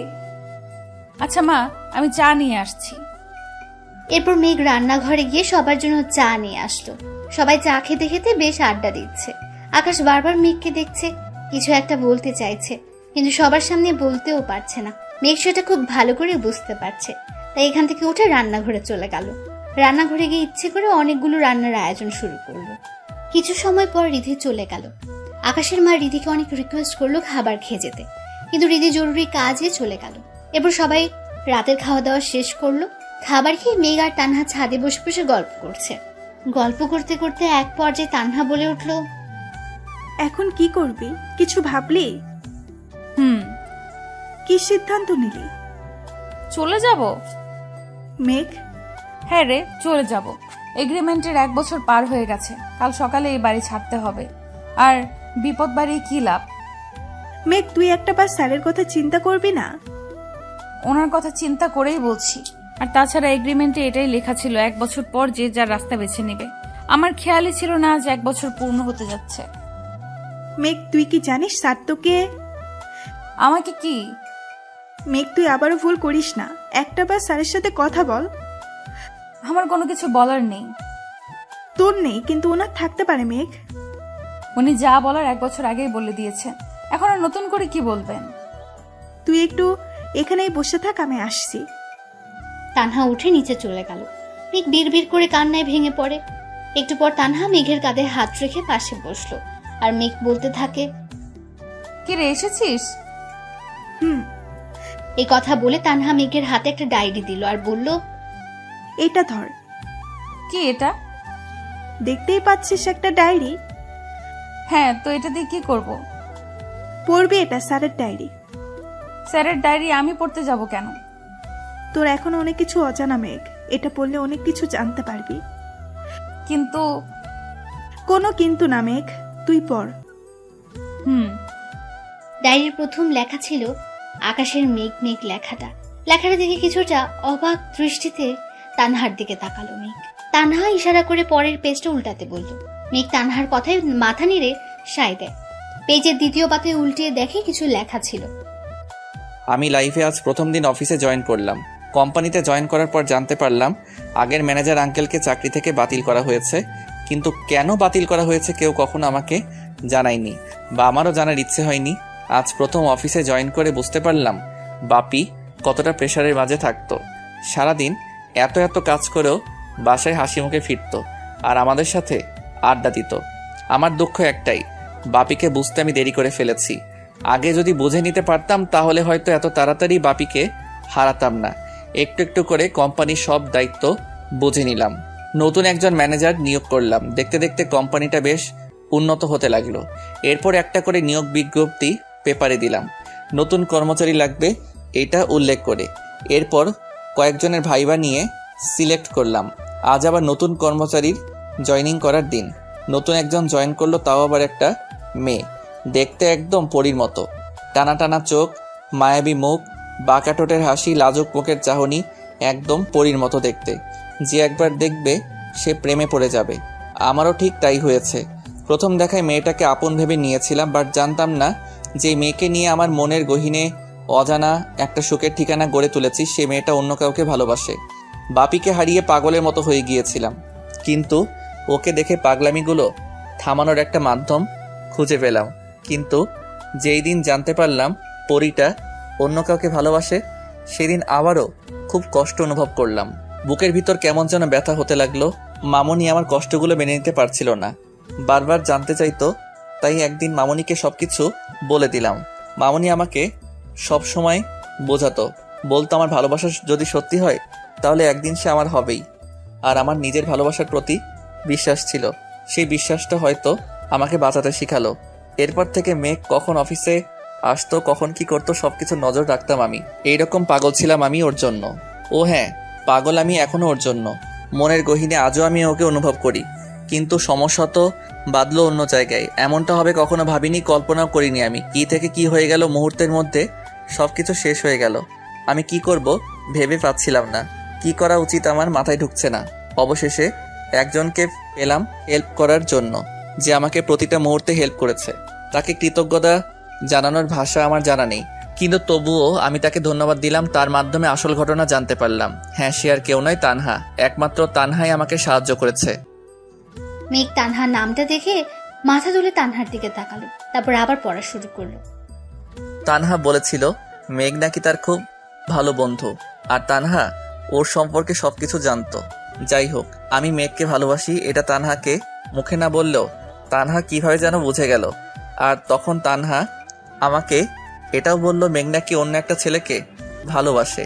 বেশ কিছুদিন পর জানতে পারলাম মেঘ যে ছেলেটাকে ভালোবাসে সে ছেলেটা অন্য একটা মেয়েকে বিয়ে করে দেশ ছেড়ে চলে গেছে, তাও ওকে না জানিয়ে। খবরটা শুনে খুব কষ্ট হয়েছে ওর, যা আমি অনুভব করতাম। কাউকে কতটা ভালোবাসলে তার দেওয়া কষ্টগুলো সহ্য করা যায় না সেটা আমি খুব ভালো করেই জানি। আর জানি বলে ওকে সুখী দেখতে চেয়েছিলাম, কিন্তু খটকা একটা জায়গায়, মেঘ যে আমাকে ভালোবাসে না। দেখতে দেখতে কয়েক মাস কেটে গেল। আজ ওকে খুব কান্না করতে দেখলাম, কিন্তু এইভাবে মেঘ কেন কান্না করলো? মেঘ কি এখনো ভালোবাসার মানুষটার জন্য রাত জেগে কান্না করে? মেঘের কান্নার কারণ জানতে তানহাকে ডেকে পাঠাই। তারপর তানহার কাছ থেকে জানতে পারি ওর কান্নার কারণটা কি। মেঘের মায়ের হার্টের ফুটো অপারেশন করতে অনেক টাকার দরকার। মেঘ একা সবকিছু সামলাতে পারবে না, তাই কান্নায় ভেঙে পড়ে। সত্যি তো, কি করা থাকতে পারে ওর? ভালোবাসার মানুষকে হারিয়ে শত কষ্ট বুকে নিয়ে অফিসের সব কাজ সামলে নিত। আমিও সবসময় ওকে ইচ্ছে করেই কাজ বেশি দিতাম, সারাক্ষণ কাজের মাঝে ডুবিয়ে রাখতাম, যাতে করে সে স্বাভাবিক হতে পারে।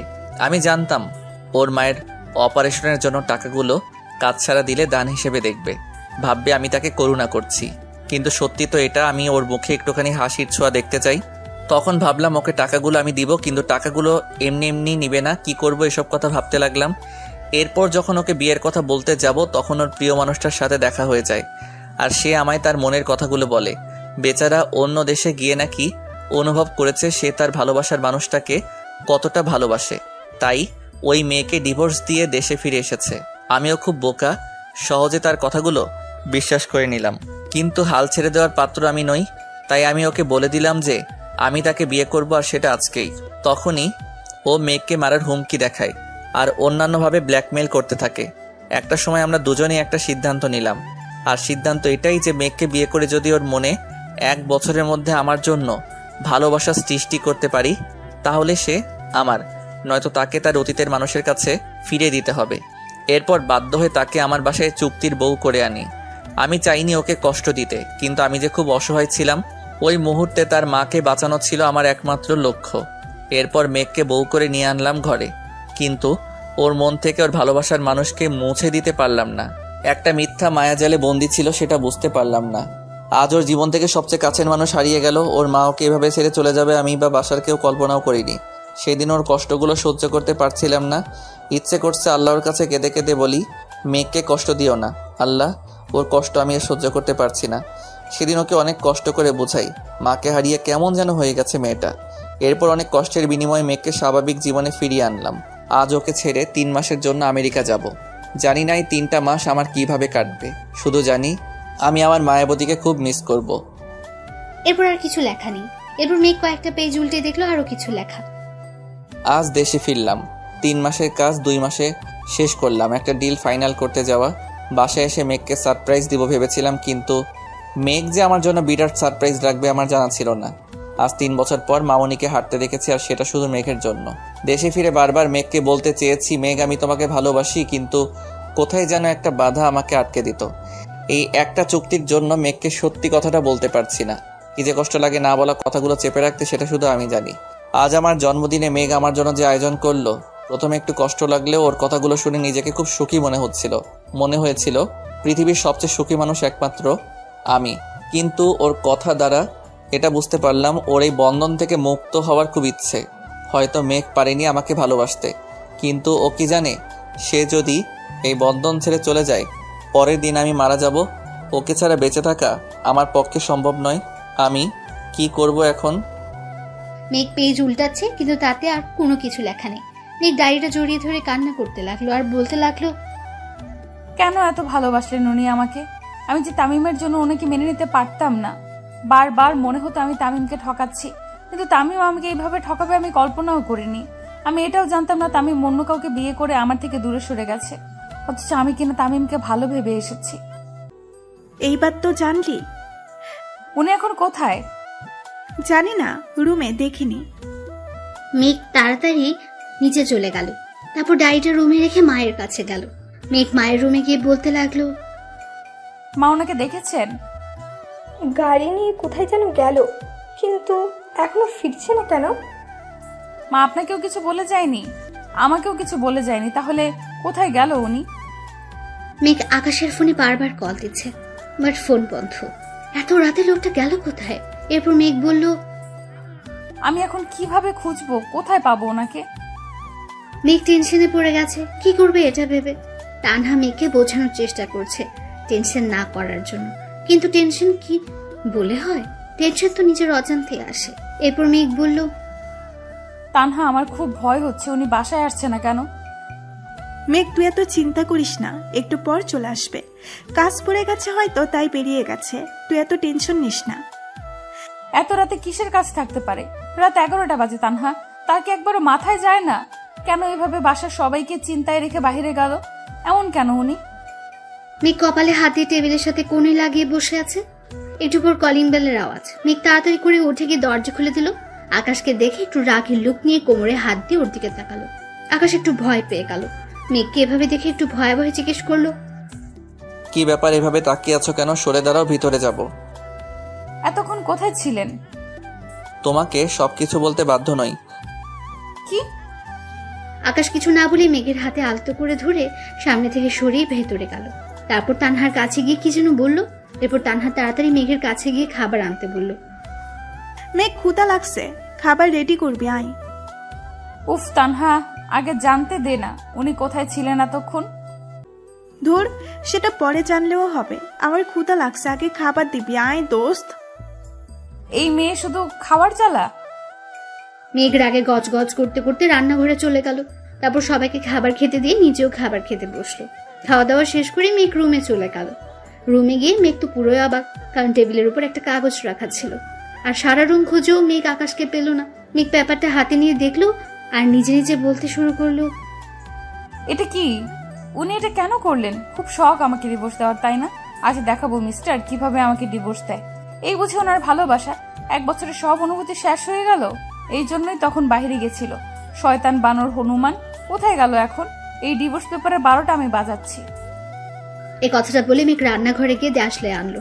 তারপর পেপারে আগুন লাগিয়ে জ্বালিয়ে দিল।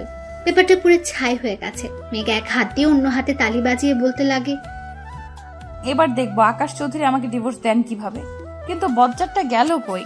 ড্রয়িং রুমেও দেখলাম না। তানহার সাথে আড্ডা দিতে গেল নাকি? দেখি তো। এ কথা বলে মেঘ তানহার রুমের সামনে চলে গেল। গিয়ে দেখে তানহার রুমের দরজা লক করা। তার মানে তানহা ঘুমিয়ে পড়েছে। এরপর মায়ের রুমের গিয়ে দেখে মাও ঘুমাচ্ছে। বাকি রইল একটা জায়গা, সেটা হলো ছাদ। ছাদে নয় তো উনি।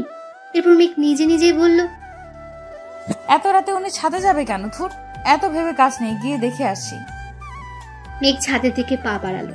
ছাদে গিয়ে দেখে পুরো ছাদটা জুড়ে মোমবাতি জ্বালানো। মোমবাতি জ্বালানো দেখে মেঘ নিজে নিজেই বলল, এমা, ওনাকে আবার ভূতে ধরলো নাকি? এইভাবে কেউ ছাদের উপর মোমবাতি জ্বালায় নাকি? কিন্তু উনি গেলেন কোথায়? মেঘ ঘুরে ঘুরে ছাদের চারপাশ দেখছে। চারপাশে মোমবাতির আলোয় ভরে উঠেছে। হঠাৎ মেঘের মনে হলো কেউ ওকে পেছন থেকে জড়িয়ে ধরেছে। এমন ভাবে জড়িয়ে ধরেছে যেন মেঘ পালাতে না পারে। আকাশের এমন কাণ্ড দেখে মেঘ বলে উঠল, এইসবের মানে কি? বুঝলে কিভাবে আমি এসেছি? মন বলেছিল। আর কি বলে শুনি? আমার মাথা বলে। এইভাবে সারা ছাদ জুড়ে মোমবাতি কেন? কেন মানে? আজকে তো আমাদের বিবাহ বার্ষিকী, তাই। ঘোড়ার ডিম, কিসের বিবাহ বার্ষিকী? দিন শেষ হয়ে রাত পার হয়ে যাচ্ছে আর ওনার মাথায় এখন বুদ্ধি এসেছে আজ নাকি বিবাহ বার্ষিকী। বললেই হলো, এখনো 5 মিনিট বাকি আছে। তাতে কি হয়েছে? Happy anniversary my dear wife. ছাড়েন তো। মেঘ জোরে ধাক্কা দিয়ে আকাশকে সরিয়ে দিল। তখন আকাশ মেঘকে বলে উঠল, এটা কি হলো? আজ আমাদের অ্যানিভার্সারি আর তুমি কিনা এইভাবে রিঅ্যাক্ট করছো? অ্যানিভার্সারি? হ্যাঁ অ্যানিভার্সারি। এটা নকল বিয়ের 1 বছর পূর্ণ হলো। যে বিয়ের কোনো মানে নেই, নেই কোনো স্বপ্ন, নেই কোনো আশা। আর সেই বিয়ের উপলক্ষে এই সব, তাই তো? কি দরকার আছে এসবের? মেঘ, ঠিক বলেছে। আপনি যা ভাবছেন, যা চাইবেন তাই হবে। একবারও অন্যের ইচ্ছার মূল্য দিবেন না। একবারও বুঝবেন না আমি কি চাই, আমার মন কি চাই। একবারও জানতে চেয়েছেন আমার মনে কি আছে? আকাশ মেঘের কথা শুনে চুপ করে রইল, কোনো কথা বলছে না। মেঘ আবার বলে উঠল, ডিভোর্স দিবেন তাই তো? ঠিক আছে, আপনার ইচ্ছেতেই সব হবে। এই বিয়েটা যখন আপনার ইচ্ছে হয়েছে, ডিভোর্সটাও আপনার ইচ্ছেই হবে। আকাশ মেঘের সামনে গিয়ে তার 2 কাঁধে হাত রাখলো আর বলল, মেঘ আমার কথা শুনো। কি আর শুনবো? সব কথাই তো শুনি আপনার। আজও শুনবো ভাবছেন কিভাবে? আপনি ডিভোর্স পেপার রেডি করে আনলেন, একবারের জন্য আমাকে জানানোর প্রয়োজন মনে করেননি? আমি কি এতটাই খারাপ? আমার কথা বলার মতো, প্রকাশ করার মতো কি কোনো ইচ্ছে নেই, কোনো দাম নেই আমার? মেঘ এই কথাগুলো বলতে বলতে কান্না করে দিয়েছে। আকাশ কি করবে না করবে বুঝতে পারছে না। মেঘ যে ভীষণ রেগে আছে এটা আকাশ ঠিকই বুঝতে পারছে, কিন্তু অভিমানও জমেছে অনেক তার। সত্যি তো আকাশ কিভাবে ভুলটা করলো? মেঘকে না জেনে ডিভোর্স পেপারটা আনা উচিত হয়নি। একটা বারের জন্য মেঘকে জানাতে পারতো। আকাশ কি করবে না করবে বুঝতে না পেরে হুট করে মেঘকে জড়িয়ে ধরে কপালে ভালোবাসার পরশ রেখে দিল আর বলল, আই এম সরি মেঘ, খুব বড় একটা ভুল করে ফেলেছি। আর কখনো এমন হবে না লক্ষ্মীটি, প্লিজ কেঁদো না। আকাশের কথা শুনে মেঘের কান্না আরো দ্বিগুণ বেড়ে গেল। মেঘ খুব কান্না করছে, আকাশের শার্টের পেছনে খামছে ধরে। অনেকটা সময় পর মেঘের মাথায় দুষ্টু বুদ্ধি এলো আর আকাশকে বলতে লাগলো, এই বিয়ের কোনো মানে নেই, তাই বলছি কি আমাদের ডিভোর্সটা হয়ে যাক। আপনি তো ডিভোর্স পেপার রেডি করে আনলেন, তাই আর দেরি করা ঠিক হবে না। 12টা অলরেডি বেজে গেছে আর 1 বছরের চুক্তির সময়ও শেষ। মেঘের কথায় আকাশের মাথায় আকাশ ভেঙে পড়লো। এসব কি বলছে মেঘ? আকাশ মেঘকে বুক থেকে সরিয়ে নেয়, এরপর মেঘের হাতে হাত রেখে বলে, তুমি এসব কি বলছো? হ্যাঁ ঠিকই বলছি, আমি কালকে সকালেই চলে যাব, শুধু আজকের রাতটাই এখানে। মেঘ, স্টপ দিস ননসেন্স। আকাশের ধমকে মেঘ অনেকটা ভয় পেয়ে কেঁপে উঠলো। এক হাত দিয়ে শাড়ির আঁচল আঙ্গুলের সাথে পেঁচাচ্ছে, অন্য হাতে শাড়িটা ধরে আছে। ভয়ে ভয়ে কোনো কথাই বলছে না। আকাশ আবার বলে উঠলো, ভালোবাসি দূরে থাকার জন্য নয় মেঘ, এটা ঠিক যে তোমাকে একরকম জোর করে বিয়ে করেছি। আমি তখন অসহায় ছিলাম, তোমাকে বাঁচানোর কোনো উপায় ছিল না আমার কাছে। তবুও তোমার মতামত নেওয়ার দরকার ছিল। আর এখন যেহেতু মতামতের কথা উঠলো, তো ঠিক আছে, তুমি যেতে চাইলে যেতে পারো, আমি তোমাকে বাধা দিব না। তোমার ইচ্ছার মূল্য আমি দিব। তুমি চাইলে ডিভোর্স পেপারে সাইন করে দিব, সব করতে রাজি আমি। কিন্তু প্লিজ তোমাকে ভুলে যেতে বলো না, এই কাজটা আমি করতে পারবো না মেঘ, কোনোদিনও না। আকাশ কথাগুলো বলে ছাদ থেকে চলে যাওয়ার জন্য পা বাড়ালো। যে আকাশ চলে যাবে ঠিক তখনই মেঘ আকাশের হাতটা ধরে ওকে আটকালো। আকাশ মেঘের দিকে ঘুরে থাকে, অবাক হয়ে গেল। এ কি, মেঘ তো কান্না করছে। মেঘের কান্না দেখে আকাশ বলল, কি হলো, এখনো কান্না করছো কেন? বলছি তো তোমার ইচ্ছার মূল্য আমি দিব। আমি ডিভোর্স পেপারে সাইন করে নিয়ে আসছি, তুমি সাইন। পুরোটা বলার আগে মেঘ বলল, আর একবার ডিভোর্সের কথা উঠলে মাথা ফাটিয়ে দেব। এখন তো তোমার ইচ্ছে। আমি কি একবারও বলেছিলাম আমি ডিভোর্স চাই? আমি কি একবারও বলেছিলাম আমি আপনার কাছ থেকে দূরে থাকতে চাই? আমি কি একবারও বলেছিলাম আমি আপনাকে ঘৃণা করি? সবসময় নিজের যা ভালো মনে হলো তাই করলেন, আবার এখন বলছেন ডিভোর্স দিবেন। ডিভোর্স কি এত সহজ নাকি যে আপনি চাইবেন আর আমি দিয়ে দেব? মানে খুব সোজা, আমি ডিভোর্স পেপারটা পুড়িয়ে ফেলেছি। কি, কখন করলে এটা? কেন খুশি হননি? ওটা পুড়িয়ে দিলে কেন? পোড়ালাম কেন আবার? আমার ইচ্ছে হয়েছে তাই পুড়িয়ে ফেলেছি। তোমার ইচ্ছে হলে ওটা পুড়াবে কেন আমাকে জানাবে না? বেশ করেছি। আমি আবার আনবো? আমি আবারও পুড়িয়ে ফেলবো। তবু আমি আবার আনবো? আমি তবুও ওটা পোড়াবো। কেন পোড়াবে? ভালোবাসি তাই। মেঘ মেঘ নিজে থেকে আকাশকে জড়িয়ে ধরল। আকাশও নিজের 2 হাত দিয়ে মেঘকে নিজের বাহু জোরে জড়িয়ে নেয়। এরপর মেঘ বলতে শুরু করে, জানো তামিম, যখন আমাকে ছেড়ে গিয়েছিল খুব কষ্ট পেয়েছিলাম। জানতাম না তামিম এতটা খারাপ মনের মানুষ। যেদিন তানহা বলল তামিম প্রতারক, বিশ্বাস হয়নি তানহার কথাগুলো। কিন্তু যেদিন জানতে পারলাম তামিমের বাবা আপনাকে মেরে ফেলার জন্য বারবার চেষ্টা করেও মারতে পারছে না, তখন নিজের অজান্তেই মনের ভেতর ঝড় বইতে শুরু করে। মাকে হারিয়েছি, এখন যদি আপনাকে হারাই তাহলে আমি কিভাবে বাঁচবো বলতে পারেন? মাকে জিজ্ঞেস করে অনেক কষ্টে ম্যানেজার আঙ্কেলের বাসার ঠিকানাটা জোগাড় করি। তারপর জানতে পারলাম ম্যানেজার আঙ্কেলের ছেলে হলো তামিম। তামিম তার বাবার সাথে তাল মিলিয়ে আপনাকে মেরে ফেলতে চায়। তখন ইচ্ছে করেছিল নিজের হাতে তামিমকে মেরে ফেলি। যেই তামিম আপনাকে মেরে ফেলতে চায় তার সাথেই হাত মিলিয়ে আপনি আমাকে চুক্তির বউ করে আনলেন। জানেন, তামিমকে ভুলতে শুরু করেছিলাম, কিন্তু আপনার দেওয়া চুক্তিটা দেখে আবারও মনের ভেতর কষ্টের পাহাড় গড়ে ওঠে। অফিসে একটা মেয়ে জব করে, চুপি চুপি তাকে দেখে ভালোবেসে ফেললেন, আবার মিথ্যে চুক্তি দিয়ে বিয়েও করলেন। একটিবারও বলতে পারলেন না তাকে আপনি ভালোবাসেন? বলতে পারলেন না, মেঘ আমি আপনাকে ভালোবাসি? কেন বলেননি সত্যিটা আমাকে? আমি কি পারতাম সত্যিটা জেনেও আপনার কাছ থেকে নিজেকে দূরে সরিয়ে রাখতে পারতাম, এই বন্ধন ভেঙে দিতে? মেঘ সরি, আর জীবনেও এমন কথা মুখে আনবো না, কোনোদিনও তোমাকে দূরে যেতে দিব না। এই চুক্তিটা যদি সত্যি হতো, যদি এমন হতো আপনার কাছ থেকে আলাদা হতে হতো, তাহলে আমি মরেই। পুরোটা বলার আগে আকাশ মেঘের ঠোঁটে হাত দিয়ে আটকায় আর বলতে থাকে, এসব বলবে না। চুক্তিটা সত্যি হোক বা মিথ্যে, এই চুক্তির মাধ্যমে আমি তোমাকে বউ করে পেয়েছি। মেঘ, প্রতিটা মুহূর্তে মনে হতো 1 বছর তুমি আমাকে ভালোবাসবে নাকি ছেড়ে চলে যাবে। যদি আমাকে নিয়ে তোমার মনে ভালোবাসার জন্ম না হতো তাহলে জানি না আমি কি করতাম। এবার মেঘ আকাশকে জড়িয়ে ধরলো। এরপর মেঘ পা থেকে জুতা খুলে আকাশের পায়ের উপর পা তুলে দিয়ে একদম কাছে চলে গেল। মেঘের নিঃশ্বাসের প্রতিটা ছোঁয়া আকাশের মুখে গিয়ে লাগছে। আকাশ যেন একটা ঘোরের মাঝে হারিয়ে যাচ্ছে, সে এক অনুভূতি কাজ করছে। এরপর আকাশ মেঘের কোমরে 2 হাত দিয়ে টেনে মেঘকে আরো কাছে নিয়ে আসলো। সবসময় ভালোবাসি কথাটা বলার প্রয়োজন হয় না, ভালোবাসার মানুষের প্রতিটা ছোঁয়া ভালোবাসি বলে দেয়। অন্যদিকে মেঘ 2 চোখ দিয়ে আকাশকে দেখছে গভীর এক দৃষ্টি নিয়ে। মেঘ আকাশের চোখে নিজের জন্য ভালোবাসা খুঁজে পেয়েছে তার আসল ঠিকানা। এই ঠিকানা ছেড়ে মেঘের চলে যাওয়ার শক্তি নেই। মেঘ চায় না আজ এই মায়া কাটাতে, মেঘ চায় আজ আকাশের মাঝে নিজেকে বিলীন করে দিতে। আকাশ একটু একটু করে মেঘকে তার মাঝে মিশিয়ে নিচ্ছে। মেঘ বুঝতে পারে আকাশ তার ঠোঁটের স্পর্শ নিতে একদম কাছে চলে এসেছে। মেঘের ঠোঁট দুটি কাঁপতে শুরু করলো। আকাশ মেঘের ঠোঁটে কিস করতেই মেঘ চোখ দুটি বন্ধ করে নেয়। এক হাত দিয়ে মেঘ আকাশের চুলগুলো শক্ত করে ধরে আছে, অন্য হাতে আকাশের পিঠে খামচে ধরে রাখলো। আকাশ মেঘের ঠোঁটে নিজেকে ডুবিয়ে নিচ্ছে। প্রায় মিনিট 2 পর আকাশ মেঘকে ছেড়ে দেয়। মেঘ জোরে জোরে নিঃশ্বাস নিচ্ছে। আকাশ মেঘের 2 গালে হাত দিয়ে মুখ উঁচু করে কপালে ভালোবাসার পরশিকে দিয়ে কোলে তুলে নিল। আকাশের এমন কাণ্ড দেখে মেঘ বলে উঠল, আরে আরে করছেনটা কি? কেন দেখতে পাচ্ছ না আমি আমার বউকে কোলে তুলে নিলাম? ছি, এইভাবে কোলে নিতে লজ্জা করে না আপনার? আমার বউকে আমি কোলে নিছি, লজ্জা করবে কেন? যদি কেউ দেখে ফেলে? কেউ দেখবে না পাগলি, আর দেখলে দেখুক, আমি কোনো কিছুই ভয় করি না। আমি কি অন্যের বউকে কোলে নিছি নাকি নিজের বউকে নিছি? এবার মেঘ 2 হাত দিয়ে আকাশের গলা জড়িয়ে ধরে লজ্জায় বুকে মুখ লুকালো। আকাশ মেঘকে কোলে করে রুমে চলে আসলো। মেঘ লজ্জায় চোখ মেলে তাকাতে পারছে না। এরপর কি হয়েছে আমি আর জানি না। অবিবাহিত মানুষ, জানবই বা কি করে? বিয়ে করে না হয় পরে অন্য কোনো দিন বলবো, হয়তো বাকিটা ইতিহাস হয়ে গেছে যেটা আমার আজও অজানা। আর আপনারাও আজও অন্যের এগুলো শুনতে বা দেখতে নেই, বুঝলেন? সকালবেলা মেঘের ঘুম ভাঙতে দেখে আকাশ ওর দিকে তাকিয়ে আছে, আর মেঘ আকাশের কলার চেপে ধরে আছে। আকাশের এমন তাকিয়ে থাকা দেখে মেঘ আকাশকে রেখে বিছানা থেকে নামতে যাবে, ঠিক তখনই আকাশ মেঘের হাত ধরে আটকে নেয়।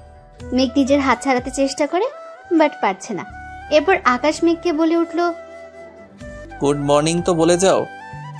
প্লিজ হাত ছাড়ুন, সবাই ঘুম থেকে উঠে গেছে, রান্না করতে হবে, আর তাছাড়া কেউ দেখে ফেলবে তো। না, ছাড়বো না। এবার আকাশ নিজে উঠে দাঁড়ালো। এরপর পেছন থেকে মেঘকে জড়িয়ে ধরে মেঘের চুলে মুখ গুছে দেয়। মেঘ বাধ্য হয়ে আকাশের দিকে ঘুরে আকাশের কপালে চুমু এঁকে দেয়। এরপর আকাশ নিচ থেকে মেঘকে ছেড়ে দেয়। মেঘ এক দৌড়ে ওয়াশরুমে গিয়ে ঢুকে। ঠিক তখনই আকাশ বলতে শুরু করলো, সময় আমারও আসবে, তখন দেখে নিব। এরপর সবাই একসাথে খাবার টেবিলে নাস্তা করতে যায়। নাস্তা টেবিলে সবাই বসে আছে। একটু পর আকাশ ওর দিকে তাকিয়ে মেঘ আর তানহা হাসতে শুরু করে। ওদের হাসি দেখে আকাশ বলল, ওভাবে হাসছো কেন? কই কিছু না, এমনি। মেঘ উঠে আকাশের কাছে যায়, তারপর শাড়ির আঁচল দিয়ে আকাশের কপালে লেগে থাকা লিপস্টিক গুলো মুছে দেয়। আকাশের মা কোনো কথা না বলে মুচকি হেসে নিজে নিজে খেতে শুরু করলেন। এদিকে তানহা হেসেই যাচ্ছে। তানহার হাসি দেখে মেঘ বলল, তানহা এবার কিন্তু বেশি বেশি হয়ে যাচ্ছে, তোর বেলায় দেখবো কি করিস তুই। ধুর বাবা, দেখবি কিভাবে? তোকে তো আমার বিয়েতে ইনভাইট করব না, শুধু 2 জনকে করব, আর সেটা হলো সারান আন্টি, তাই না গো আন্টি? তানহার এই কথাগুলো শুনে আকাশ আর আকাশের মা হেসে উঠলো। মেঘ এবার একটু রেগে গিয়ে বলে উঠল, আমাকে দাওয়াত দিবি না? না, দেব না। তুই তো আমার একমাত্র শত্রু, আর শত্রুকে কেউ বিপদ বাড়াতে ডাকে নাকি? আমি তো শত্রু, তাই না? হ্যাঁ, তুই আমার একমাত্র শত্রু। বের হয়ে যায় এক্ষুনি। ওই, এটা তোর বাসা নয়, এটা আমার বেস্টুর বাসা। কে তোর বেস্টু? কেন, তুই জানিস না? আমার বেস্টুর নাম কাশফিয়া হাসান মেঘ, ওরূপে মিসেস আকাশ মাহমুদ। তবে রে, আজ তোকে আমি। মেঘ তানহার পেছনে ছুটছে। দুজন সারা ঘর ছোটাছুটি করলো। একটা সময় তানহা গিয়ে আকাশের পেছনে দাঁড়ালো। ঠিক তখনই মেঘ বলে উঠল, বেঁচে গেলি ডাইনি।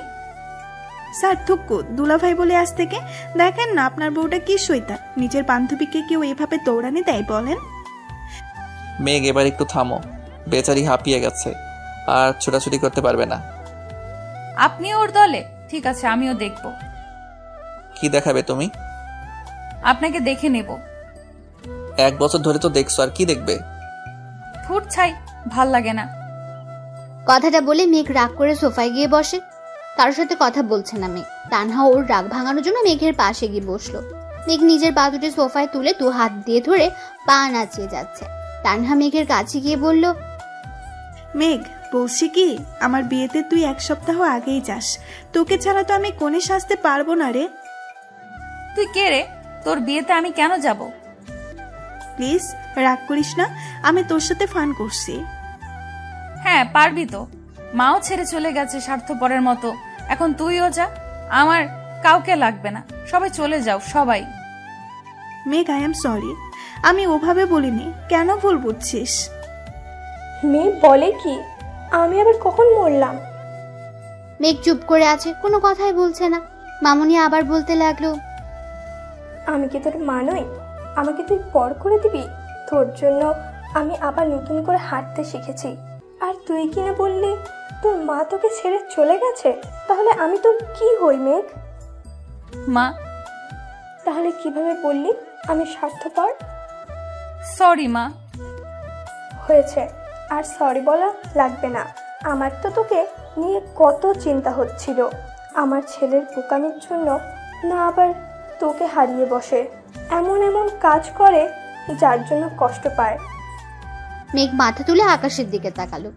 আকাশ মেঘের দিকে তাকাতেই মেঘ মুখ ভেঙচি দিয়ে মায়ের বুকে মাথা রাখলো আর বলতে থাকে, মা, আমাদের মাঝে ওই পাজি ছেলেটাকে টানবেন না তো। কত বড় সাহস ওর! ও আমাকে এগ্রিমেন্টে সই করিয়ে বিয়ে করে, আবার নিজেই কষ্ট পায়। কি বুদ্ধি ওনার! মা আর মেয়ে মিলে এখন আমাকে পচানে দিবে। তানহা, দেখেছো তোমার বান্ধবী কত বড় স্বার্থপর? আমার মাকে নিজের মা বানিয়ে আমাকে দূরে সরিয়ে দেওয়ার প্ল্যান করছে। হ্যাঁ তাই তো মেঘ, তুই এত শয়তান কেন? এই ডাইনি, তুই আসবি না মা মেয়ের মাঝে। উনি আমার মা, আর কারণ না, বুঝলি? ঝগড়া থামাও, আমি দুজনেরই মা। হয়েছে এবার শান্তি? আকাশের মা মেঘ আর আকাশকে 2 হাতে জড়িয়ে ধরেন। অন্যদিকে তানহা তাদের খুশি দেখে কান্না আটকাতে পারল না। এরপর তানহা পেছনে ঘুরে চোখের জলটা মুছে মেঘের দিকে তাকালো। ঠিক তখনই আকাশ বলে উঠল, ভেবো না তানহা, মেঘের এখানে কোনো অযত্ন হবে না। ওর জীবনটাকে সুখ দিয়ে ভরিয়ে দিব আমি। আমার সেই বিশ্বাস আছে স্যার, সেই কারণে তো মেঘের সব তথ্য আমি আপনাকে দিয়ে সাহায্য করতে পেরেছি। আমার এটা মনে হয়েছিল যে ওর মায়ের পরে যদি কেউ বোঝে সেটা আপনি। থ্যাঙ্কস এ লট। আজ তোমার কারণেই মেঘ আমার হয়েছে। থ্যাঙ্কস না দিয়ে আমাকে এমন কাউকে খুঁজে দিন না, তাহলেই তো হয়। ভাবিস না তোর জন্য আমি এমন একজনকে সিলেক্ট করব যে সারা জীবন তোকে জ্বালাবে। সত্যিই তুই আমার শত্রু। এইভাবে কাটতে থাকে আকাশ ও মেঘের দিনগুলো। অবশেষে মেঘ চুক্তির বউ থেকে আকাশের সত্যিকারের বউ হয়ে উঠল। ওদের সংসারে এমন খুনসুটি লেগেই থাকুক, হাসি খুশি আর আনন্দে ভরে উঠুক ওদের এই মিষ্টি ও মধুর সংসার। ভালোবাসার জোর থাকলে সম্পর্ক যেমনই হোক, একদিন না একদিন তা পূর্ণতা পাবেই। অনেক কষ্ট আর ত্যাগের বিনিময়ে মেঘ সত্যিকারের ভালোবাসার সন্ধান পেল, এবং তার ভালোবাসার মায়াবতীকে ভালো থাকুক ভালোবাসা, ভালো থাকুক ভালোবাসার মানুষগুলো। সত্যিকারের ভালোবাসা অটুট থাকুক যুগ থেকে যুগান্তর। দীর্ঘ 4 বছর পর আকাশ ও মেঘের ঘরে আলোকিত করে এক কন্যা সন্তানের আগমন হলো। বেশ ভালোই কাটছে তাদের দিনগুলো। মেঘের নাম অনুসারে মেয়ের নাম রাখা হয়েছে মেঘলা।